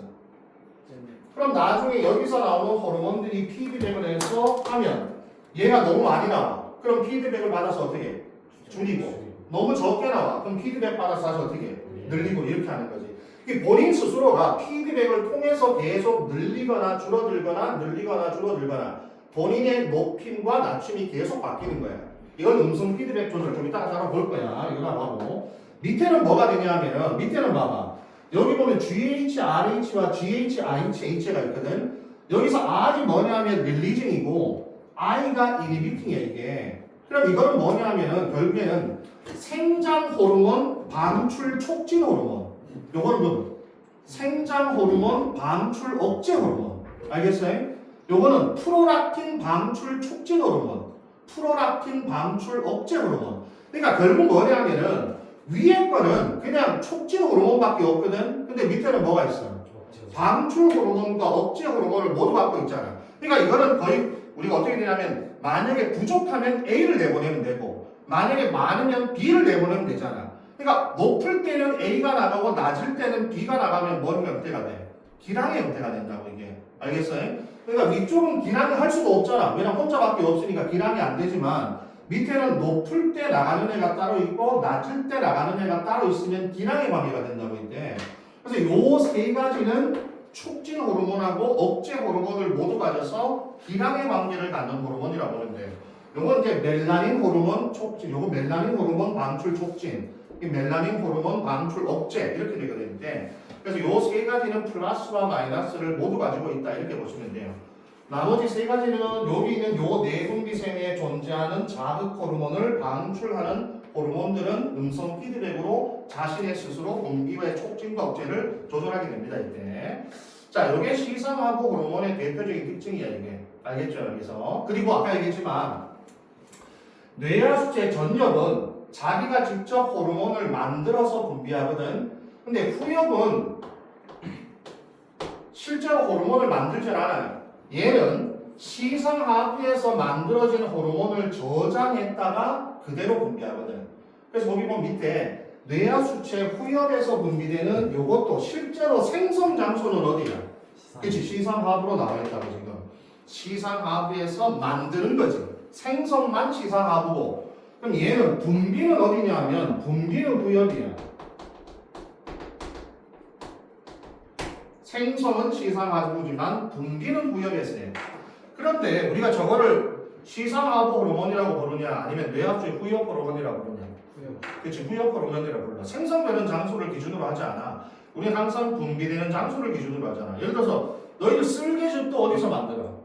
간에서 만들지만 간즙이라고 안 하잖아. 쓸개에서 분비하니까 쓸개즙이라고 하잖아, 그죠? 그러니까 우리는 생성되는 장소 말고 분비하는 장소를 기준으로 이름을 붙이니까 요거는 결국 뇌하수의 후엽 호르몬이라고 우리가 표현을 하게 됩니다, 이게. 자, 그래서 시상하부에서 분비되는 거 알고 있겠죠, 여기서? 요 두 가지. 이거는 이제 방출을 촉진하거나 억제하는 호르몬. 그 다음에 후엽에서 분비되는 호르몬. 특히 여기 두 가지가 만들어진다는 거 기억을 하시면 돼요. 그리고 넘겨보시면 여기에 이름하고 역할이 다 적혀있다 알겠어요? 요거 음성대목이 많은 거 아까 봤죠? 부신것질, 갑상샘, 성선이 바로 생식선이잖아, 성선. 세 군데 자극 호르몬을 방출하게 하는 호르몬이고, 그 다음 밑에 나와 있는 건 분비와 억제를 모두 갖고 있는 거예요. 생장 호르몬, 프로락틴, 멜라닌. 요 세 가지는 방출 촉진하고 방출 억제를 모두 갖고 있다는 거. 자, 이렇게 기억을 하시면 됩니다, 이때. 자, 그 다음에 이제 뇌하수체 전엽과 후엽에 대한 얘기를 좀 할 거거든. 자, 9페이지. 자, 여기를 좀 잘 보셔야 돼. 자, 뇌하수체 전엽과 후엽은 차이점이 일단 여기 보시면 전엽은 이 시상하부에서 나오는 신경이 되게 짧아요. 알겠어요? 신경이 되게 짧다란 기억하셔. 여기서 되게 축삭이 짧거든. 그럼 여기서 이제 물질이 분비될 거 아니에요. 신경전달 물질이. 이렇게 분비되면 얘가 혈액을 따고 이렇게 뇌하수체 전엽에 와서 뇌하수체 전엽의 내분비 세포에 영향을 줘. 그러면 이 뇌하수체 전엽의 세포들이 생성을 하고 분비를 하는 거예요. 알겠어? 그러니까 여기서 만들어진 이 물질이 저장됐다 나오는 게 아니라 이 물질이 뇌하수체 전엽에서 호르몬을 만드는 세포를 자극해. 그리고 여기 있는 전엽이 직접 생성해서 분비를 하는 거야. 알겠어요? 그래서 여기 있는 뉴런이 되게 짧아. 근데 여기 보시면 여기는 축삭이 되게 길죠. 여기는 어떻게 되어 있냐면 시상하부에서 연결된 이 뉴런에서 여기 마지막 물질이 분비가 되잖아. 요 물질이 여기 혈액에 녹아서 그대로 표적기관으로 나가버립니다. 따로 뇌하수체 후엽에 어떤 세포를 자극하지 않아요. 그래서 시상하부에서 만들어진 호르몬이 저장됐다가 그대로 분비되는 거지. 그러니까 여기는 호르몬을 생성하지 않는다 알겠죠? 저장했다가 그냥 분비만 하는 거예요. 알겠어요? 저장했다가 분비만 한다 이렇게 보시면 돼. 그래서 나중에 너희들 이게 시험에 나올 때 보니까 이거 나중에 그림에 나오면 봐봐. 그림만 이렇게 그려주고 이게 누가 전엽이고 누가 후엽이냐. 지금 여기가 전엽 후엽 생각해봐. 너희들 문제에서 시상하부에서 그림에 전엽과 이렇게 그려줬어. 그럼 여기서 A하고 B 이렇게 나와 있거든. 야 이게 누가 전엽이고 누가 후엽이야? 모르지 당연히. 그래서 이 전엽과 후엽을 구별해 줄 때 가장 많이 쓰는 게 뉴런의 길이를 길게 하거나 뉴런의 길이를 짧게 하면서 문제를 가장 많이 낼 때. 그럼 길게 하면 뭐가 돼? 후엽이야, 후엽. 여기서 나온 게 그대로 저장돼서 나온 거고, 여기는 여기 호르몬이 여기를 자극해서 직접 만들어서 분비한다는 얘기거든. 그러니까 여기가 후엽이 되고, 여기가 전엽이 돼요. 그래서 여기 있는 밖에 있는 요 뉴런의 길이를 통해서 전엽과 후엽을 많이 구별하도록 해줍니다, 이때. 자, 그림의 차이를 꼭 기억하셔. 그래서 우리 아까 봤죠? 원거리 신호 전달에서 전엽과 후엽은 두 가지가 다른 시스템을 가지고 있는 거지. 그죠? 자, 요거 밑에 내가 써놓은 거 있으니까 기억하시고. 그래서 여기 보면 여기는 전엽 호르몬이 뇌하수체 전엽을 자극하면 여기서 직접 제작해서 나가. 근데 여기는 시상하부가 후엽에 있으면 그 후엽에서 그대로 호르몬이 바로 나가게 됩니다, 이때. 자, 그러면 그 중에 이제 전엽에서 나가는 호르몬들 쭉 나와 있죠, 그죠? 일단 여기 시상하부의 뉴런이 짧다라고 하는 거 기억하시고. 그러면 여기 보면 너희들 봐봐. 그러면 시상하부와 뇌하수체를 연결하는 혈관이 있을 거 아니야, 그죠? 여기서 분비하면 이 혈액에 녹아서 뇌하수체까지 갈 거 아니야. 그럼 우리가 혈관의 이름 중에 너희들 심장에서 나가는 건 뭐라 그래? 동맥이야. 심장으로 들어가는 건 정맥이고 나머지 조직에 있는 건 모세혈관이잖아, 그죠? 근데 그 중에 모세혈관 말고 요렇게 기관과 기관을 따로 연결해주는 혈관이 있거든. 그거를 뭐라고 그러냐면 문맥이라고 불러. 이 혈관들이 다 문맥계 혈관들이야. 알겠어요? 심장에서 나가는 거 말고 심장으로 직접 들어가는 거 말고 이 기관과 심장을 제외한 기관과 기관을 연결시켜주는 혈관은 따로 문맥이라고 불러요. 그래서 여기 있는 문맥계 혈관을 통해서 직접 이제 시상하부에서 연락을 받게 돼요. 그래서 밑에 보시면 생장 호르몬, 갑상샘 자극, 부신거칠 자극. 요거 아까 내가 영어로 다 했잖아, 그지? TSH, ACTH, 그 다음에 여포 자극하고 항체 형성이 합쳐서 뭐였어, 이게? 여기 생식샘 자극 호르몬이야. 요 두 가지 꼭 기억하셔야 돼. 블라하고 막. 요 두 가지가 생식샘 자극 호르몬. 그 다음에 프로락틴. 프로락틴의 역할은 뭐야? 자, 프로락틴의 역할은 밑에 다 써놨어. 알겠어, 내가. 프로락틴은 적분비 자극 호르몬이야. 알겠어요? 적분비 자극 호르몬. 그래서 프로락틴이 분비가 되면 젖샘이 발달하면서 모유가 나오게 돼, 모유. 이게 프로락틴이라고 하는 게 모유를 촉진하는 호르몬이 됩니다, 이때. 그 다음에 마지막에 멜라닌 세포 자극 호르몬. 이것도 우리 멜라닌이 결국에는 피부의 색깔을 결정하는 거잖아, 그죠? 근데 멜라닌이 피부의 색깔을 결정하는 거 말고도 면역계에 대해서도 여러 가지 역할을 해줘 있대. 이게 전부 다 뭐냐면은 전부 다 뇌하수체 전염에서 나오는 것들이야. 근데 아까 봤지만 지금 이 뇌하수체 전염에서 나오는 이 호르몬들은 전부 다 어디 영향을 받아요? 전부 다 시상하부 영향을 받습니다. 아까 봤잖아. 시상하부에서 음성 피드백으로 영향을 받는 게 갑상샘, 부신거질, 여포나 항체였고 생장 호르몬, 프로락틴, 멜라닌은 플러스와 마이너스를 모두 가지고 있었잖아. 시상하부에서. 그러니까 뇌하수체에서 나오는 모든 호르몬들은 시상하부에서의 영향을 받게 됩니다. 이때 여기서. 자, 기억을 하시고 그 다음에 요거는 근데 나중에 좀 볼 건데 여기 봐봐. 어차피 뭐 갑상샘 자극이나 부신거질 자극이나 이런 것들은 갑상샘에서 부신거질에서 호르몬 나오게 하는 거고 여포 자극 호르몬하고 아까 전에 황체형성 호르몬이 있었는데 여기 이제 남자와 여자 역할이 좀 다른데 근데 뭐 다들 비슷해. 그러니까 생식소를 자극하니까 성 호르몬의 어떤 분비에 대한 조절을 한다 이렇게 보면 돼. 여기 봐봐. 여포 자극 호르몬이 난소를 자극하면 여포가 생성하면 내란이 촉진되잖아요, 그죠? 그 다음에 남성의 정수를 자극하면 정자의 생성을 촉진하고. 그러니까 이게 여자한테만 영향을 주는 게 아니거든. 이때 다 남자와 여자에 다 똑같이 영향을 주게 돼. 황체형성 호르몬도 마찬가지. 난소에 자극하면 내란 촉진이야 이때. 그리고 전소는 또 똑같아. 남성 호르몬의 분비 촉진이거든. 그래서 여성하고 남성에도 모두 다 나옵니다, 이 자체가. 자, 그 다음에 뇌하수체 후엽. 자, 뇌하수체 후엽은 두 가지거든. 항이뇨 호르몬하고 옥시토신 요 두 가지인데 요 중에서는 항이뇨 호르몬이 매우 중요합니다. 알겠죠? 작년에도 항이뇨 호르몬에 대한 기출이 되게 많았는데 자, 항이뇨 호르몬 할 때 너희들 여기 봐봐. 안티에다가 다이유레틱이라고 하는 게 뭐냐면 이뇨야, 이뇨. 이뇨제, 이뇨 촉진이라는 뜻이거든. 알겠어요? 그러니까 우리가 너희들 이뇨제라고 하면 오줌을 잘 누게 한다는 뜻이야. 이뇨작용이라고 하는 게. 그래서 우리가 이뇨작용을 촉진하는 물질이 되게 많지, 그죠? 예를 들어서 뭐 옥수수 수염에 들어있는 물질도 우리가 이뇨작용을 촉진하잖아. 그래서 우리가 옥수수 수염을 왜 따려 먹냐 하면 그 안에 우리가 이뇨작용을 촉진하는 물질이 들어있기 때문이거든, 이때. 그럼 이뇨가 오줌을 누게 한다라고 하면 이때 안티가 붙으면 뭐가 돼? 오줌을 못 누게 한다는 뜻이지. 그지? 그래서 수분이 오줌으로 나가는 걸 막겠다는 얘기지. 그래서 이걸 우리가 직접적으로 그냥 수분 재흡수 촉진이 어디 있어? 표적기관이 어디야?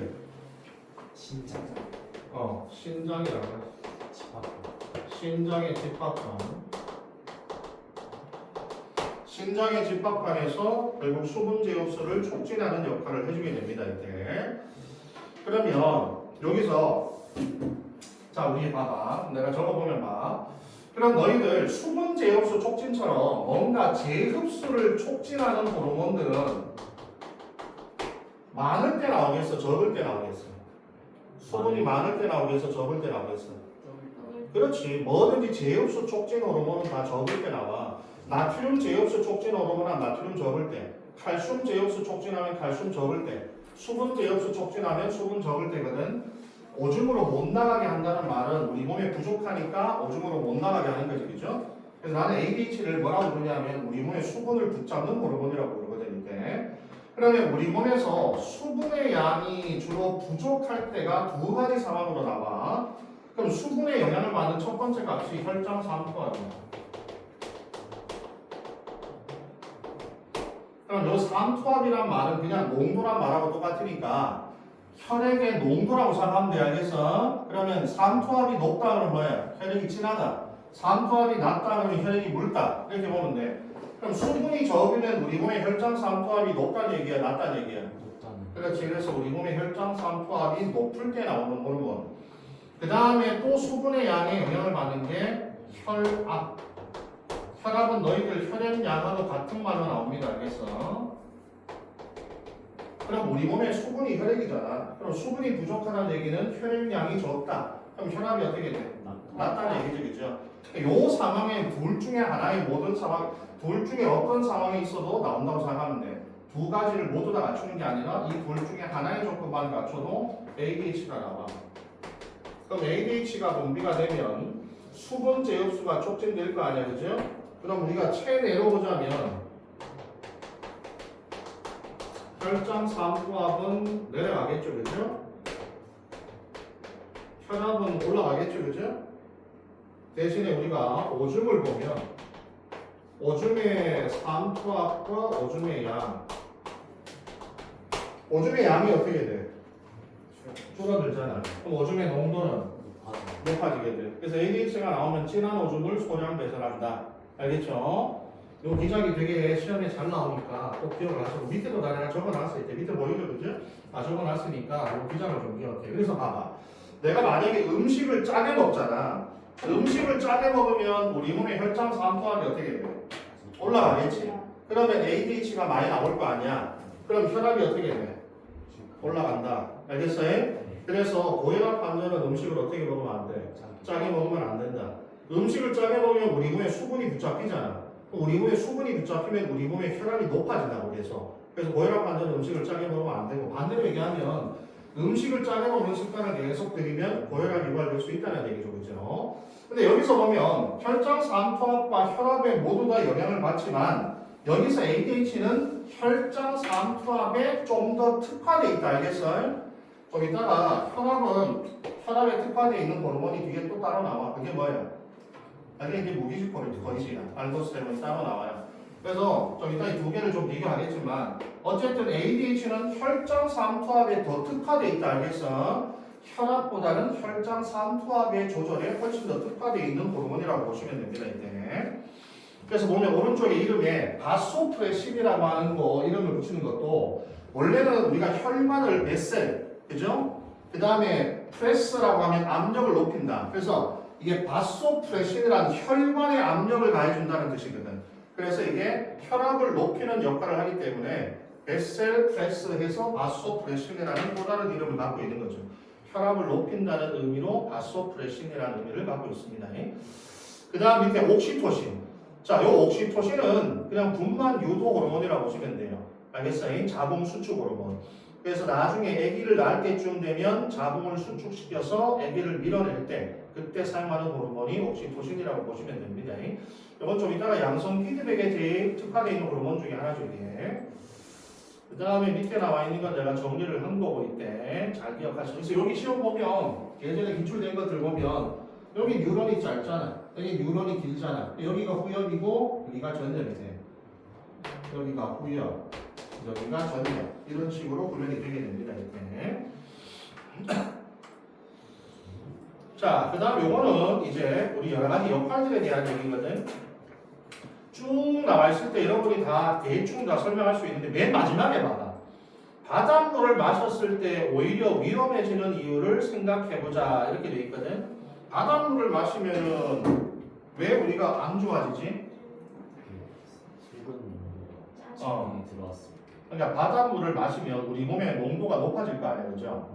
그럼 ADH의 분비가 촉진이 되거든 이때. 근데 실제로 바닷물의 농도는 3.5%인데 우리가 오줌에서 가장 소금의 농도를 높이 농축시켜봐야 2%밖에 못 농축을 시켜.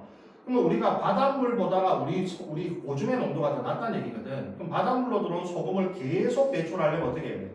수분을 통해서 오줌으로 계속 배출해야 돼요. 결국에는 내가 1리터의 만약에 바닷물을 마시면 이걸 배설하기 위해서는 1.5리터의 물이 필요하다는 얘기야. 2%와 3.5%이기 때문에. 그래서 결국에는 우리 몸에 수분이 오히려 더 많이 손실이 되게 됩니다. 그래서 탈수가 오게 돼요. 그래서 이런 문제가 좀 생긴다는 얘기지. 그 다음에 여기 밑에 보시면은 요 ADH가 실제로 우리 몸에서 벌어지는 일들인데, ADH가 우리 여기 있는 사이클릭 AMP 2차 전달자 수용체 붙이면 2차 전달자를 통해서 여기 단백질 인산화 효소라는 게 있거든. 얘가 되게 많은 효소들을 활성화시켜줘. 근데 그 중에서 아쿠아포린이라고 하는 수송체를 가지고 있는 소낭을 세포막 근처로 이동을 시켜줘요. 그래서 우리가 세포막 근처에 뭐를 많이 만들게 되냐면 물이 이동할 수 있는 아쿠아포린 단백질을 많이 만들게 돼. 그렇게 해서 물을 재흡수를 많이 할 수 있는 역할을 해준다는 얘기지. 이게 실제로 ADH가 집합관에서 수분 재흡수를 촉진하는 기자를 얘기하는 겁니다. 이때. 자, 그 다음에 갑상샘에 대한 얘기. 자, 우리 갑상샘은 너희들 보통 교과 과정에는 딱 하나밖에 안 나와 있는데, 갑상샘에서는 원래 T3와 T4 두 가지 호르몬이 나오거든 이때. 근데 T3와 T4라고 한 T는 뭐냐면 이게 타이로신인데, 타이로신의 변형체로 만들어진 호르몬이기 때문이거든. 그래서 나중에 뒤에서 이 갑상샘에서 나오는 호르몬인 T3와 T4는 아민계 호르몬이라고 나옵니다. 알겠어요? 아미노산의 변형체, 타이로신이라는 아미노산의 변형체이기 때문에, 자, 우리가 원래 호르몬을 성분에 따라 세 가지로 좀 이따 나눌 거거든. 폴리펩타이드계 호르몬은 뭐야? 그렇지, 단백질계 호르몬이고, 아민계 하면은 아민 아미노산에 대한 거거든. 그 다음에 지금 우리가 아까 말한 스테로이드성 호르몬이 또 있어 있대. 그 세 가지가 있는데, 여기서 T라고 하는 게 아민계 호르몬을 뜻하는 거거든, 여기서. 근데 T3와 T4에서 3와 4는 요오드의 수야. 그래서 밑에 그림 보시면 T3는 요오드를 3개 가지고 있는 애고, T4는 요오드를 4개 가지고 있는 애들이거든. 그래서 얘네들은 주성분으로 요오드, 아이오딘, 미안하다, 요오드가 아니죠, 아이오딘이죠. 아이오딘을 주성분으로 가지고 있는 호르몬이라고 보시면 돼. 근데 이 중에서 너희들 교과 과정에는 티록신밖에 안 나옵니다. 알겠어요? 그것도 티록신이라고 안 나와. 타이록신이라고 나와. 너희들 교과서에는 타이록신. 근데 그게 티록신이라고 보시면 돼 이때. 자, 어쨌든 요 두 가지인데 어쨌든 그냥 하나로 합쳐서 아시고 그냥 티록신, 타이록신 이렇게 그냥 생각하시면 돼 이때. 근데 얘네들 특징이 뭐냐면 이 티록신은 아민계 호르몬이지만 이 아민계 호르몬이지만 얘는 이 지용성이에요. 지용성. 알겠어요? 아민계 호르몬 중에 수용성과 지용성이 있다는 얘가 지용성이거든. 그래서 얘가 지용성이기 때문에 마치 스테로이드 호르몬하고 똑같이 역할을 하게 돼요. 그래서 지용성 호르몬은 운반체가 있어요. 혈액에서 이동할 때 지용성 호르몬은 운반체가 반드시 필요하거든. 수용성은 그냥 물에 녹으면 되니까. 지용성은 혈액에 녹지 않기 때문에 운반체가 필요하고, 그 다음에 얘는 이 수용체가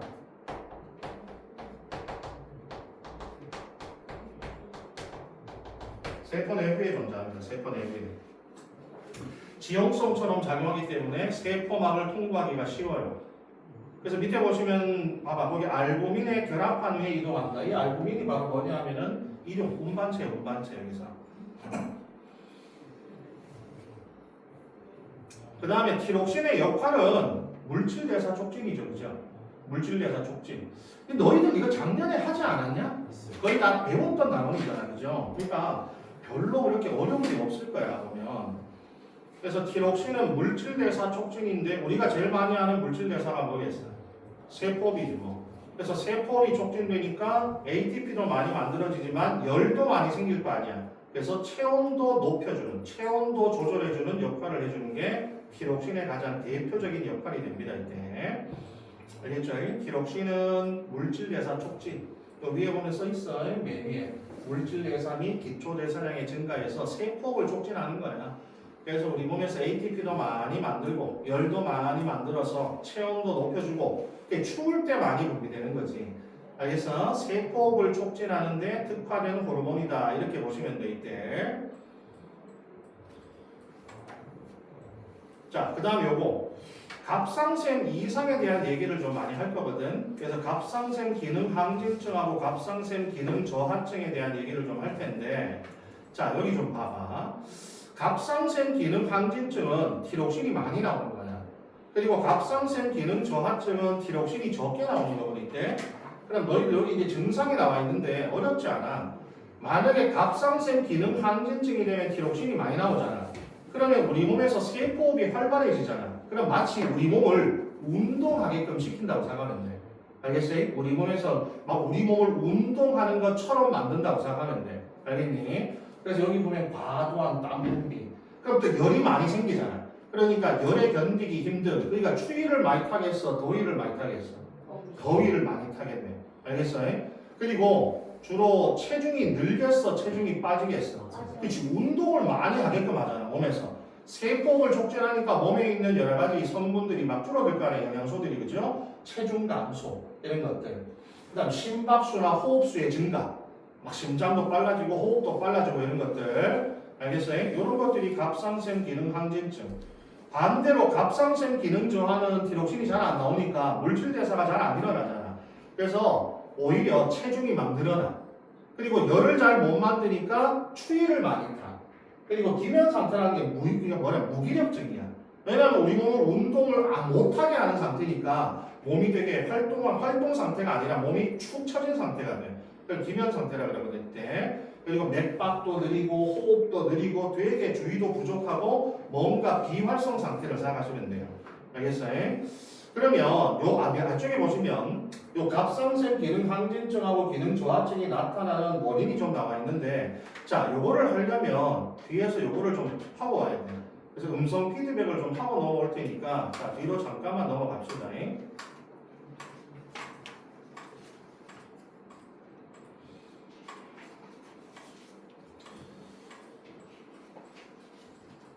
자 26페이지.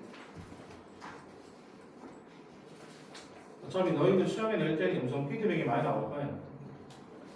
자, 피드백 조절 보자. 자, 피드백 조절은 말 그대로 기본적으로 결과가 다시 앞쪽에 영향을 준다는 얘기잖아요. 그죠? 피드백을 우리가 되먹이라고 하잖아. 예를 들어서 봐봐. 우리가 음성 피드백은 우리 몸에서 항상성을 조절하는 모든 장치에 있거든. 그러니까 우리 주변에 저런 에어컨부터 시작해서 항상성을 유지하는 모든 장치는 음성 피드백 장치인데, 뭐 냉방기를 예를 들어보세요. 자, 냉방기 같은 경우에는 예를 들어서 기온이 높아지면 우리가 설정 온도가 있을 거 아니야. 내가 맞춰놓은 설정 온도. 만약에 기온이 설정 온도보다 너무 높아지면 냉방기가 작동을 해. 그럼 냉기가 나오기 때문에 기온이 어떻게 돼? 내려가겠지, 그죠? 근데 예를 들어서 기온이 내려가다가 이게 설정 온도보다 더 내려가게 되면 오프가 되잖아. 그러면 다시 기온이 올라가죠, 그죠? 그럼 여기가 1번 반응, 여기가 2번 반응 이렇게 돼 있을 거 아니에요, 그죠? 그럼 여기서 봐.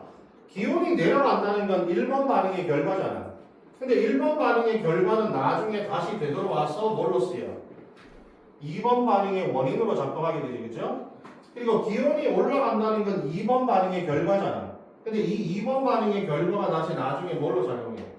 1번 반응의 원인으로 작용하잖아.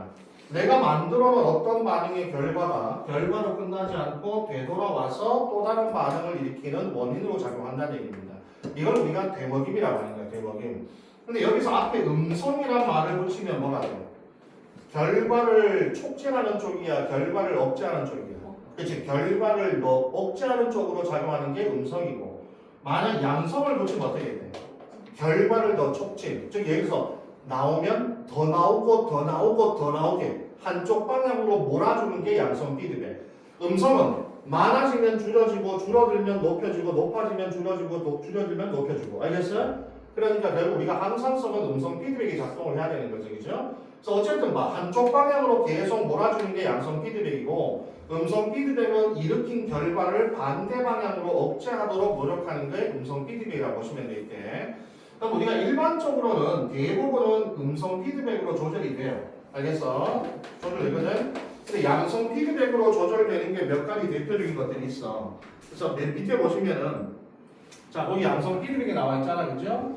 양성 피드백은 플러스 시키는 거고 음성 피드백은 결과를 마이너스 시키는 건데 아까 봤지만 여기 있는 옥시토신하고 프로락틴이 대표적인 양성 피드백의 결과입니다. 알겠어요? 여기 봐봐. 옥시토신이 작용할 때 어떻게 작용하겠어? 옥시토신이 만약에 후엽에서 분비되어서 자궁으로 가면 자궁이 쪼여지겠지. 자궁이 쪼여지면 진통이 생기거든. 진통이 발생하면 진통이 다시 또 영향을 줘서 옥시토신의 분비를 어떻게 해? 더더욱 촉진. 그럼 자궁이 더더욱 쪼여져. 진통이 더 세어지고 옥시토신의 분비는 더욱 늘어나고 더 쪼여지고 진통이 더 세어지고 더 쪼여지고 이렇게 되는 거야. 그렇게 해서 얘를 한꺼번에 확 밀어내도록 하는 게 이제 양성 피드백이죠.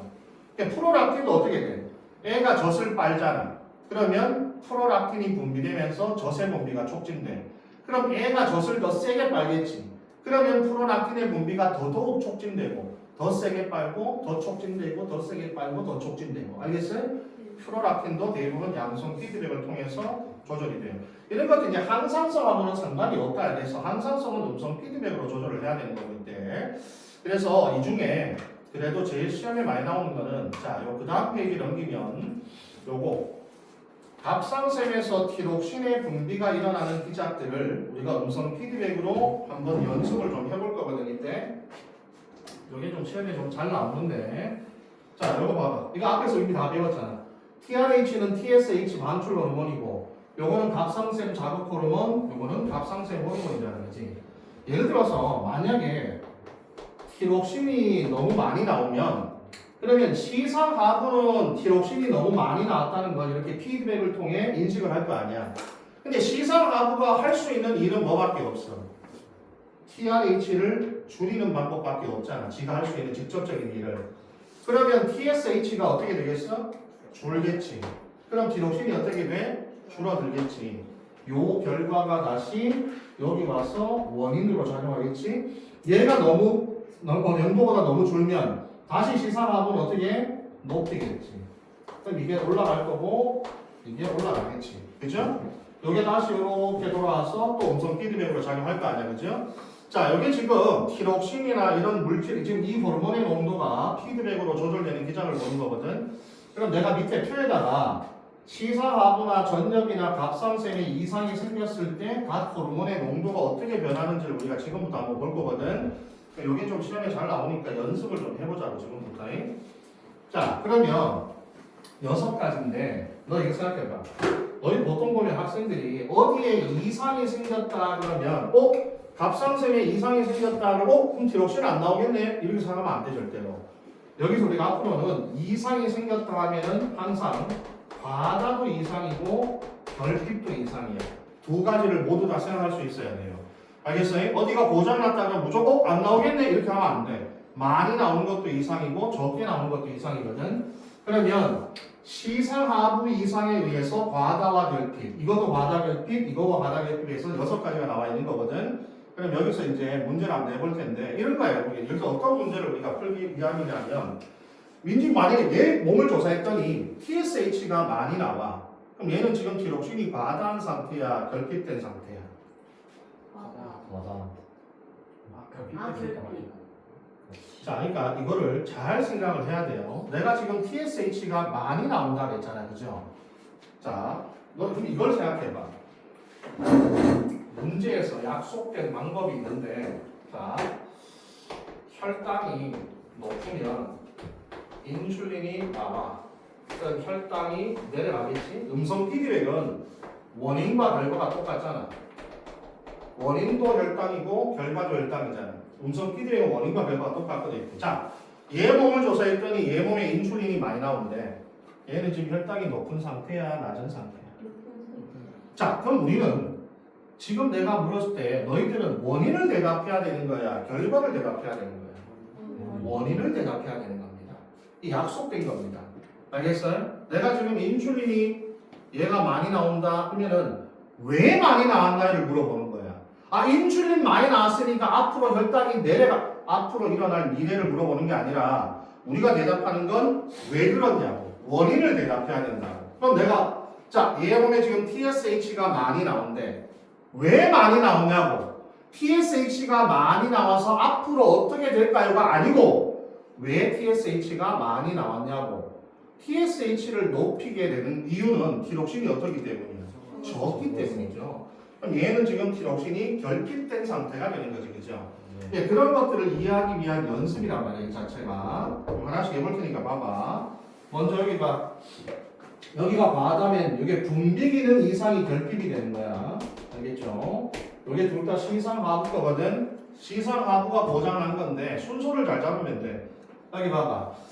시상하부가 보장하면 TRH, TSH, 티록신 중에 누가 제일 먼저 영향을 받아? 누가 제일 먼저 영향을 받아? TRH가 제일 먼저 영향을 받지. 얘가 1번이 된다고. 과다니까 올라가잖아. 그럼 얘가 2번이 되니까 어떻게 돼? 올라가고 얘가 3번이 되니까 올라가지. 근데 봐봐. 여기서 피드백을 해서 내려가고 하면 돼, 안 돼? 안 돼. 왜? 고장 났으니까 여기서 끝이야 이게. 얘가 와도 안 내려간다고. 고장 났다고 시상하고 봐. 평생 이렇게 살아가는 거야. 평생 이렇게. 자, 이번엔 결핍인데 시상하보니까 얘가 1번 내려가죠? 그럼 얘가 2번이니까 내려가.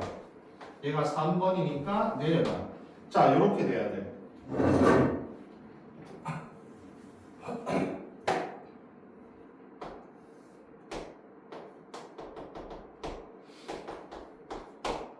자, 그 다음에 여기 봐. TSH 볼게. 이번에는 뇌하수체 이상이야. 뇌하수체가 잘못되면 어떤 호르몬이 제일 먼저 영향을 받아? TSH. 얘가 1번입니다. 근데 과다잖아. 올라가지. 그럼 얘가 2번이잖아. 올라가지. 자, 피드백을 해. 그럼 얘가 3번이잖아. 어떻게 돼? 내려가. 끝. 여기까지. 다시 내리면 안 돼. 전력이 고장났잖아. 이게 끝이야, 그냥 여기서. 너희들 여기서 한번 봐봐. 예를 들어서 TRH와 TSH에서 봐봐. 앞이 먼저 변하면 앞하고 뒤의 농도는 어떻게 변해요? 앞이 먼저 변했어. 그럼 뒤의 농도는 같이 변하잖아. 네. 앞이 먼저 변하면 뒤의 농도는 같이 변하지, 그지? 뒤에가 먼저 변하면 앞에 거는 내려가. 앞에 거는 반대로 변하잖아, 그지? 그럼 나중에 문제에서 예를 들어서 자, TSH하고 티록신 이렇게 나와 있고, 잘 들어요? 이렇게 나와 있어. 과다와 결핍이. 자, 전엽이 고장난 거야? 갑상샘이 고장난 거야? 자, 반대로 변했잖아? 누가 먼저 변한 거야? 뒤에 게 먼저 변한 거지. 뒤에 게 고장난 거야. 알겠어요? 만약에 이렇게 됐어, 어디가 고장난 거야? 같은 방향으로 돼 있잖아? 앞이 고장난 거야. 전엽이 고장난 거라고. 그러니까 이거를 빨리 눈치를 채야 돼. 1초라도 빨리 풀려면 플러스 마이너스 나중에 할 때 얘가 앞에 있는 애고 얘가 뒤에 있는 애잖아, 그렇지? 방향이 같으면 앞에 게 고장난 거야. 앞이 먼저 변했다는 얘기야. 앞이 먼저 변했다는 거 앞이 고장났다는 얘기잖아. 근데 만약 부호가 반대잖아? 그러면 뒤에가 먼저 변했다는 뜻이라고. 그러면 갑상선 뒤에 게 고장났다는 얘기라고. 알겠니? 이거를 이 규칙성을 알기 위해 하는 거지 뭐 이거를 외우라고 하는 게 아니란 말이 있대. 그럼 봐봐. 시상하부가 고장나면 모든 호르몬의 방향이 어떻게 되겠어? 다 똑같은 방향이로 봐봐. 위에 플러스 밑에는 마이너스. 그럼 여기다가 옆에 TRH까지 만약에 다 포함을 해서 이런 식으로 해서 만약에 플러스 이렇게 해버리면 아니면 내가 이걸 지워. 그래서 기억, 니은, 디귿으로 했어. 기억, 니은, 디귿이 TRH, TSH, 티록신 중에 하나인데 모두 방향이 똑같잖아. 어디가 고장난 거야? 시상하고 고장난 거야. 알겠니? 그러니까 이렇게 문제를 바로바로 눈치를 채고 풀어야 된다고, 문제를. 그러니까 너희들이 문제 수가 많고 시간이 되게 부족하잖아, 지금 보면. 그러면 풀 수 있지. 누구나 시간만 주어지면 다 풀 수 있다고. 우리 머릿속으로 생각하면 풀 수 있지. 하지만 우리가 조금 더 1초라도 빨리 풀려면 규칙성을 알아내서 외워서 풀면 빨리 풀 수 있다고, 문제를 여기서. 자, 그 다음 요거. 이번엔 결핍이잖아. 뇌하수 여기 1번이잖아. 결핍이니까 내려가. 얘가 2번은 따라서 내려가고. 그럼 얘는 반대니까 얘는 올라가고. 그죠? 이렇게. 그 다음 이번엔 갑상샘 이상이면 여기가 1번이잖아. 그죠? 그럼 여기가 1번이 되면 여기가 갑상샘 과다니까 이게 올라가지. 그럼 이렇게 하면 여기가 2번 내려가. 여기가 3번 내려가게 돼요. 그 다음 마지막은 결핍이니까 티록신이 내려오죠. 1번 2번 올라가고 3번이 올라가게 됩니다. 자, 그래서 이 기작들을 규칙성을 기억하시면 돼요. 규칙성을.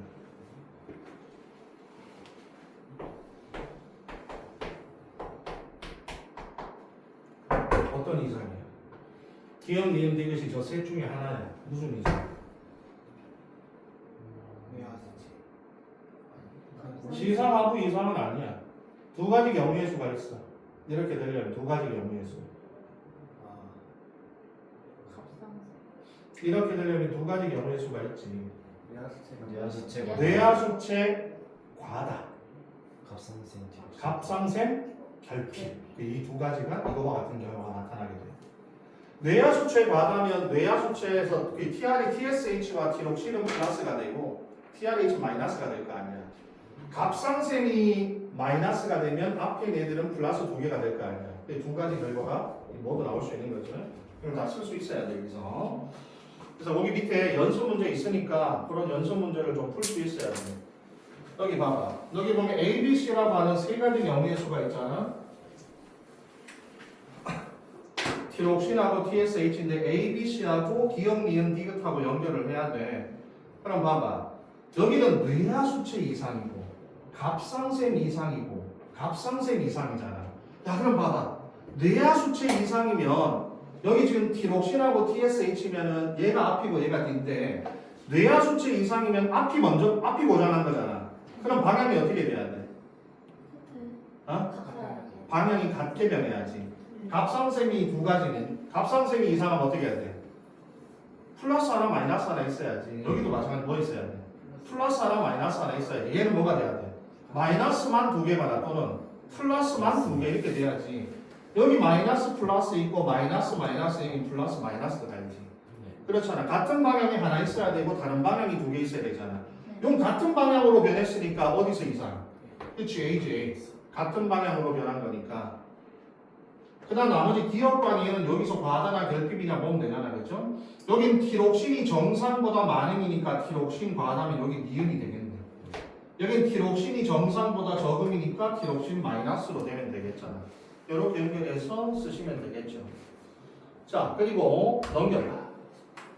두 페이지만 넘겨서 29페이지에 자, 요 그래프도 마찬가지야. 요 그래프 봐봐. 요 그래프가 TSH하고 티록신의 그래프거든. 여기 보세요.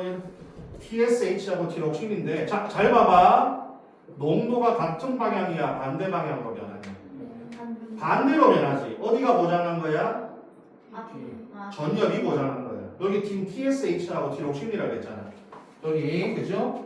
티록신과 TSH는 얘가 앞이잖아. 전엽이 앞이잖아. 티록신은 갑상샘이 전엽이 고장난 거야. 맞아? 맞지? 그러면 잘 봐. 그러면 둘 중에서 전엽이 고장난 게 아니죠. 뒤쪽이 고장난 거잖아. 반대로 변했으니까 뒤쪽이 고장난 거잖아. 갑상샘이 그죠? 맞아? 그럼 둘 중에 누가 티록신이냐? 그걸 봐야지. 누가 먼저 변했다? 뒤쪽이 먼저 변했다 그랬잖아. 지금 기억 니은 중에 누가 먼저 변하고 있어? 그치, 니은이 티록신인 거지. 얘가 TSH가 되는 거지. 순서잖아. 순서에 대한 얘기. 왼쪽에 아무 말도 없어. 그냥 기억 니은이 티록신과 TSH라는 것만 알려준 상태에서 이 호르몬의 농도가 반대로 변했다는 건 티록신이 먼저 변했다. 뒤에 게 먼저 변한 거죠. 그럼 기억 니은 중에서 니은의 농도가 먼저 내려오기 시작했기 때문에 니은이 티록신, 기억이 TSH가 됩니다. 이때. 자, 이런 식으로 이제 음성 피드백에 대한 얘기를 좀 기억하셔야 돼. 근데 여기서 아까 봤지만 특히 예를 들어서 이런 거 있어. 만약에 TSH의 농도가 높아져서 갑상샘이 자극을 많이 받잖아, 그죠? 그럼 TSH의 농도가 높아져서 갑상샘을 자극을 많이 받게 되면 갑상샘 종이 생긴다. 갑상샘이 커진다. 갑상샘 부종이야. 갑상샘 종. 이 갑상샘이 커져. 알겠어? 요걸 좀 기억을 하고 있어야 돼. 그래서 아까 내가 티록신의 성분 중에 뭐가 있었다 그랬어? 아이오디. 아이오딘. 근데 아이오딘이 주로 어디 많이 들어있는지 알아? 해조류에 많이 들어있어. 미역, 다시마 이런데. 그럼 내가 만약에 해조류 이런 아이오딘을 만약에 적게 섭취하게 되면 갑상샘의 크기가 어떻게 돼? 아이오딘을 적게 섭취하면 어디에 문제야? 아이오딘은 누구에 직접적인 영향을 줘? 티록신. 그럼 얘가 1번이잖아. 티록신의 농도가 어떻게 돼? 내려가. 그럼 TRH와 TSH가 올라가. 그럼 갑상샘이 커지게 돼요. 알겠어요? 그걸 갑상샘 부종, 갑상샘 종이라고 해요. 그래서 이게 우리나라 같은 경우는 삼면이 바다니까 별로 없지만 몽골처럼 사면이 대륙인 지역은 바다에서 나는 음식을 못 먹기 때문에 옛날에는 풍토병으로 갖고 있었습니다. 갑상샘 종 자체를. 알겠죠? 자, 그래서 그거 좀 기억하시고 다시 앞으로 넘어오세요.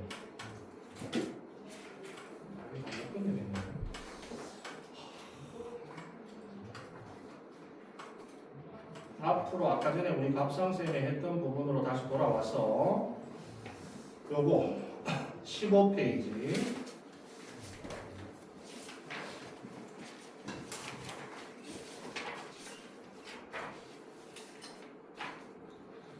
자, 요 부분에서 화장실. 좀 쉬었다 합시다. 조금만 쉬었다, 5분만 쉬었다 합시다.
냄새가 씨.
수업이 끝난 것 같아요.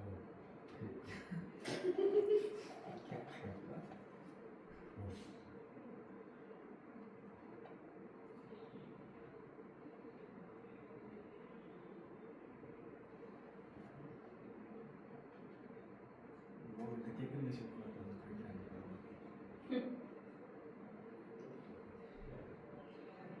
엄청 많이 남았던 것이 아니야.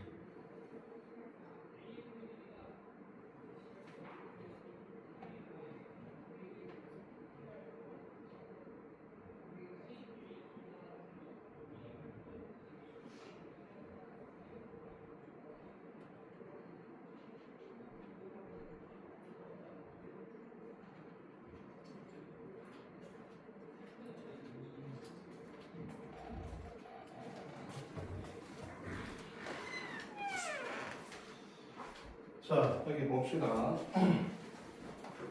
너희들 호르몬은 너희들 대부분 작년에 배워서 많이 알기 때문에 좀 빨리빨리 해야 되겠다. 자, 여기 봐봐. 갑상샘의 아까 전에 몇 페이지야? 15페이지 보세요. 자, 여기 아까 전에 갑상샘에서 갑상샘 기능 항진증하고 갑상샘 기능 저하증이 나와 있지, 그죠?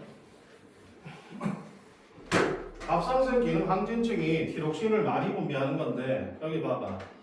티록신이 많이 분비가 되는 원인 중에 여기 그레이브스 병이라고 하는 게 하나 독특하거든. 이게 좀 나머지하고 좀 달라. 이렇게 보시면 이 그레이브스 병이라고 하는 건 뭐냐면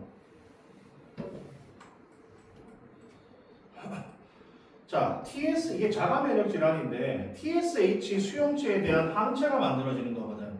그러니까 원래는 내 몸에 있는 물질에 대해서는 항체가 만들어지면 안 되잖아, 그죠? 근데 TSH에 대한 항체가 만들어져서 계속 갑상샘을 자극하는 거예요, 이게. 그래서 계속 갑상샘을 자극하기 때문에 티록신의 농도가 높아지는 게 그레이브스병이거든, 이때. 알겠어요? 근데 여기 보면은 조심해야 되는 게 뭐냐면 이 갑상샘 종의 유무를 좀 봐야 된다. 갑상샘 종의 유무. 우리 갑상샘 종이 생기려면 아까 전에 어떤 조건이 있어야 돼? 아니, 갑상샘이 커지려면 계속 갑상샘이 자극을 많이 받아야 돼. 근데 그 중에 가장 첫 번째 원인이 뭐였어? TSH의 농도가 높아지면 되거든. 근데 TSH의 농도가 높을 수 있는 거는 주로 티록신이 부족할 경우잖아, 그죠? 맞아? 그래서 우리가 일반적으로 TSH가 높아지는 건데 여기는 봐봐. 요거는 티록신의 농도가 높으니까 어차피 여기는 티록신의 농도가 높잖아.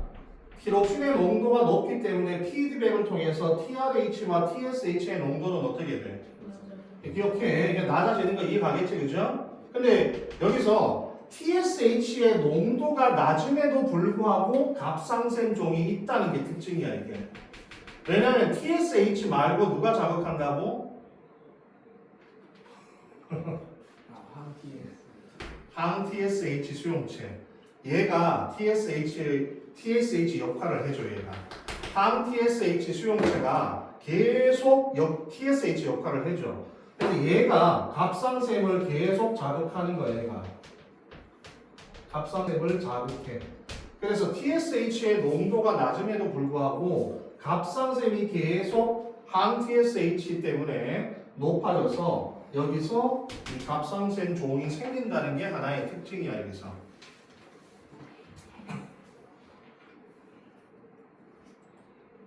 자, 그 다음에 두 번째와 세 번째 중에 두 번째는 봐봐. 두 번째는 시상하부와 뇌하수체의 잘못이죠? 잘 봐야 돼. 자, 시상하부와 뇌하수체가 잘못되어서 티록신이 많이 나오려면 그럼 TRH와 TSH가 어떻다는 얘기야?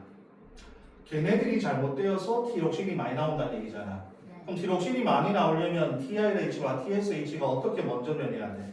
많아. 그렇지, 많아져야지. 그래서 TRH와 TSH가 높은 농도잖아. 그러면 갑상선 종이 생겨 안 생겨? 생기죠. TSH가 높기 때문에. 그 다음에 밑에는 갑상선의 문제야. 갑상선 때문에 티록신이 많아지는 거거든. 알겠어요? 그러면 TRH와 TSH 농도가 어떻게 돼? 네? 맞아요. 갑상선 때문에 티록신이 많아지는 게 먼저잖아. 네. 그러면 TRH와 TSH는 낮은. 그래서 종이 안 생겨. 이해가냐? 앞에 게 잘못되어서 많아지느냐, 뒤에 게 잘못되어서 많아지느냐, 그 차이거든. 그럼 이제 농도들의 변화가 생기고 갑상선 종의 유무를 인정할 수 있어야 되는데, 알겠죠? 그 다음에 갑상선 기능 저하는 티록신이 적게 나오는 거다. 알겠죠? 근데 여기서 갑상선의 1차적인 문제를 갑상선 1차 부전이라고 그러거든. 근데 앞에 쪽에 시상하부나 뇌하수의 전엽에 문제가 생기면 갑상선이 원래 티록신을 1차적으로 책임지고 있는 애잖아. 그러면 전엽이나 시상하부는 2차 책임이기 때문에 이건 2차 부전이라 그래. 알겠어? 갑상선이 본인이 잘못하면 1차 부전, 그 다음 앞에 있는 시상하부나 전엽이 잘못되면 2차 부전이라고 한다. 알겠죠? 여기서. 그럼 갑상선이 잘못되어서 티록신이 안 나오는 거잖아. 네. 맞아? 그럼 TRH와 TSH는? 갑상선 때문에 티록신이 안 나와. 그럼 TRH와 TSH는? 올라가죠. 그래서 갑상선 종이 생겨. 그 다음에 시상하부와 전엽 때문에 티록신이 안 나와. 그럼 시상하부와 전엽 때문에 티록신이 안 나오니까 TRH와 TSH가 먼저 변해서 안 나온다는 얘기잖아. 그럼 TRH와 TSH가 어떻게 돼? 낮아. 그래서 종이 안 생겨. 그 다음에 아이오딘 부족이면 갑상선 문제잖아요. 결국에는. 그러니까 갑상선 때문에 티록신이 안 나오니까 TRH와 TSH는 많아져. 그래서 갑상선 종이 생겨. 알겠죠? 자, 그래서 이것도 원인과 결과에 대한 문제를 잘 내기 때문에 꼭 기억을 하시면 돼. 이 갑상선 종은 결과적으로 TSH의 농도가 높으면 무조건 생겨. 그거 말고 하나는 아까 전에 그레이브스 병 때문에 그레이브스 병처럼 TSH의 농도는 낮지만 한 TSH 수용체 때문에 갑상선이 따로 자극을 받는 경우, 그거 하나 빼고는 나머지 TSH 농도가 높아지면 돼 있대. 자, 그 다음에 이번에는 갑상선에서 나오는 또 한 가지 호르몬이 칼시토닌이야. 이거는 갑상선이야. 칼시토닌은 갑상선에서 나오는 호르몬이거든. 갑상선을 영어로 뭐라고 하냐? 티로이드라고 한다. 티로이드. 그래서 갑상선 호르몬이 티록신이거든. 이때 그거 말고 갑상선에서 나오는 또 한 가지 호르몬이 칼시토닌인데, 요게 부갑상선에서 나오는 파라토르몬하고 기량작용, 혈중 칼슘 농도를 상반적으로 작용하는 거야. 그래서 칼시토닌은 혈중 칼슘 농도를 낮추는 거고, 파라토르몬은 혈중 칼슘 농도를 높여주는 거거든. 둘이는 기량의 관계야. 뭐 써 거기다가 칼시토닌하고 파라토르몬은 기량의 관계라고 써야 돼. 여기서 우리 그 호르몬 중에서 기량의 관계가 딱 몇 개 없어. 이거 말고 뒤에 또 뭐 있어? 인슐린하고 글루카곤밖에 없어. 그 칼시토닌하고 파라토르몬이 기량의 관계고 있대. 그럼 여기서 너희들 봐. 혈중 칼슘 농도에 영향을 미치는 작용이 뭐가 있냐 하면 이런 것들이 있거든. 자, 여기 봐봐. 여기 혈액이야.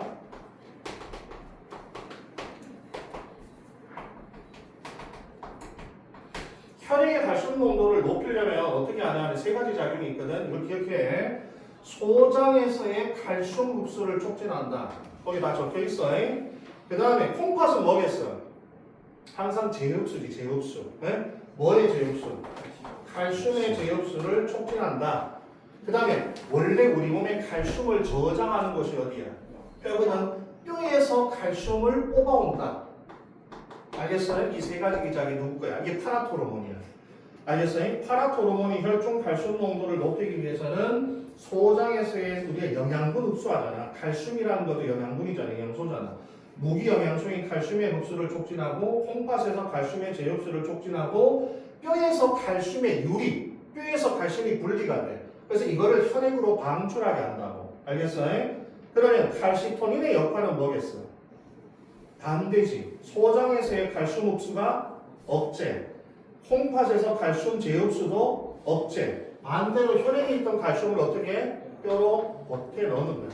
이게 칼시토닌의 역할이야. 알겠어요? 이 세 가지 기작을 서로 상반되게 작용한다. 이때 그럼 여기서 칼시토닌하고 파라토르몬 중에 누가 과하다 하면 골다공증이 생기나? 칼시톤. 잘 봐야 돼, 잘. 없지. 골다공증은 뼈에 칼슘이 적어지는 건데 누가 뼈에서 칼슘을 뽑아오나? 파라토르몬입니다.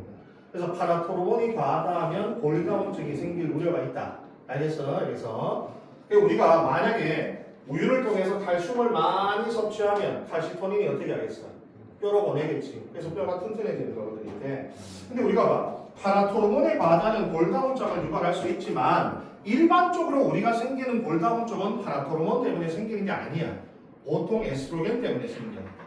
여자가 나중에 그 폐경이 오면 에스트로겐의 농도가 낮아지거든. 그렇게 되면 뼈에서 칼슘이 빠져나가. 그래서 일반적으로 파라토르몬에 의해서 골다공증이 생기는 경우는 없지만 문제로 만들면 그렇게 나온다고 여기서. 근데 여기서 혈액의 칼슘의 농도를 높이는 작용을 하는 게 하나 더 있어. 그래, 비타민 D입니다. 비타민 D. 알겠어요? 그래서 여기 보면 마지막 페이지에 비타민 D에 대한 내용이 하나 나와 있거든, 여기서.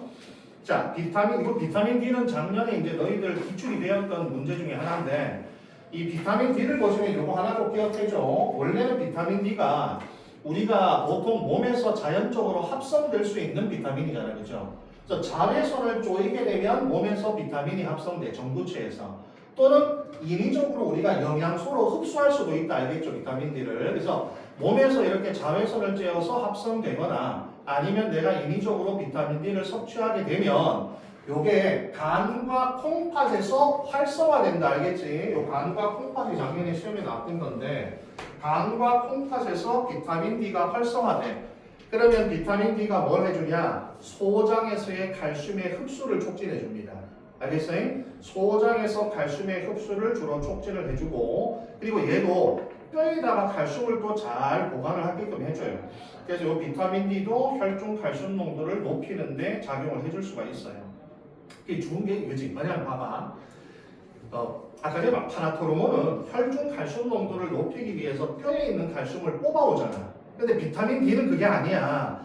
비타민 D는 소장에서 칼슘의 흡수를 촉진해서 혈중 칼슘의 농도를 높이잖아. 그럼 그때 혈중 칼슘의 농도가 높아지면 이 칼슘이 뼈로 가게끔 해주는 거야, 이때. 알겠어요? 파라토르몬은 뼈에서 뽑아오서라도 혈중 칼슘 농도를 높이고자 하는 거고, 비타민 D는 주로 소장에서 칼슘의 흡수를 주로 촉진을 해. 알겠어요? 그래서 혈중 칼슘 농도가 높아지면 오히려 뼈로 보내서 뼈를 더 튼튼하게 해준다고. 알겠냐? 조금 달라, 파라토르몬하고 여기서. 그래서 비타민 D 섭취는 뼈를 튼튼하게 해준다라고 하는 말이 있어요. 그래서 비타민 D 결핍증이 뭐가 나와? 구루병. 그죠? 뼈가 약해서 막 몸이 휘잖아. 골다공증, 구루병, 이것들이 전부 다 비타민 D의 결핍증이 됩니다, 이렇게. 자, 그 다음에 부신 겉질. 자, 오늘 여기까지 하고 다음 시간에 좀 더 나갑시다. 다음 시간에 하고 신경제 쪽을 좀 들어갈 텐데 다음 시간에 할 테니까 뒤쪽에 문제 있으니까 문제 좀 풀어보세요. 뒤쪽에 문제도. 다음 주에 너희들 저거 뭐 한대? 5월 17일 날 뭐 한다고 하는데. 근데 생명과학은 수업을 할 수 있다라고 내가 들었거든. 거기에서 시험이 4시에 끝나가지고. 그래. 그리고 다음 주에 생명과학 그대로 수업을 하는 걸로 내가 알고 있을 테니까 다음 주에 오시면 수업도 저희가 되고. 수업하는데 제일 가까운 데가 어디였지? 아니 누가 아니었어. 이거 좋아요. 준비해? 그럼 너희 우리는 많이 피곤해? 설명할 때 올게. 그러니까 너를 위한 수업을 따로 하는 거야. 아니 굳이 그렇게 신경 안 써주셔도 돼요. 화학이 영상으로 찍는데. 영상 보고 설명 올게. 감사합니다 해야지. 감사합니다 태영아. 그러니까 영상을 찍어서 우리가 영상을 보면 돼. 너는 근데 실제로 수업을 얼마나 조금 더 유리한 거 있어. 아니 나는 그렇게 유리한 위치에 쓰고 싶지 않아. 나간다 네가. 아니 앞서 나오고 싶지. 살짝 불렀긴 해. 음.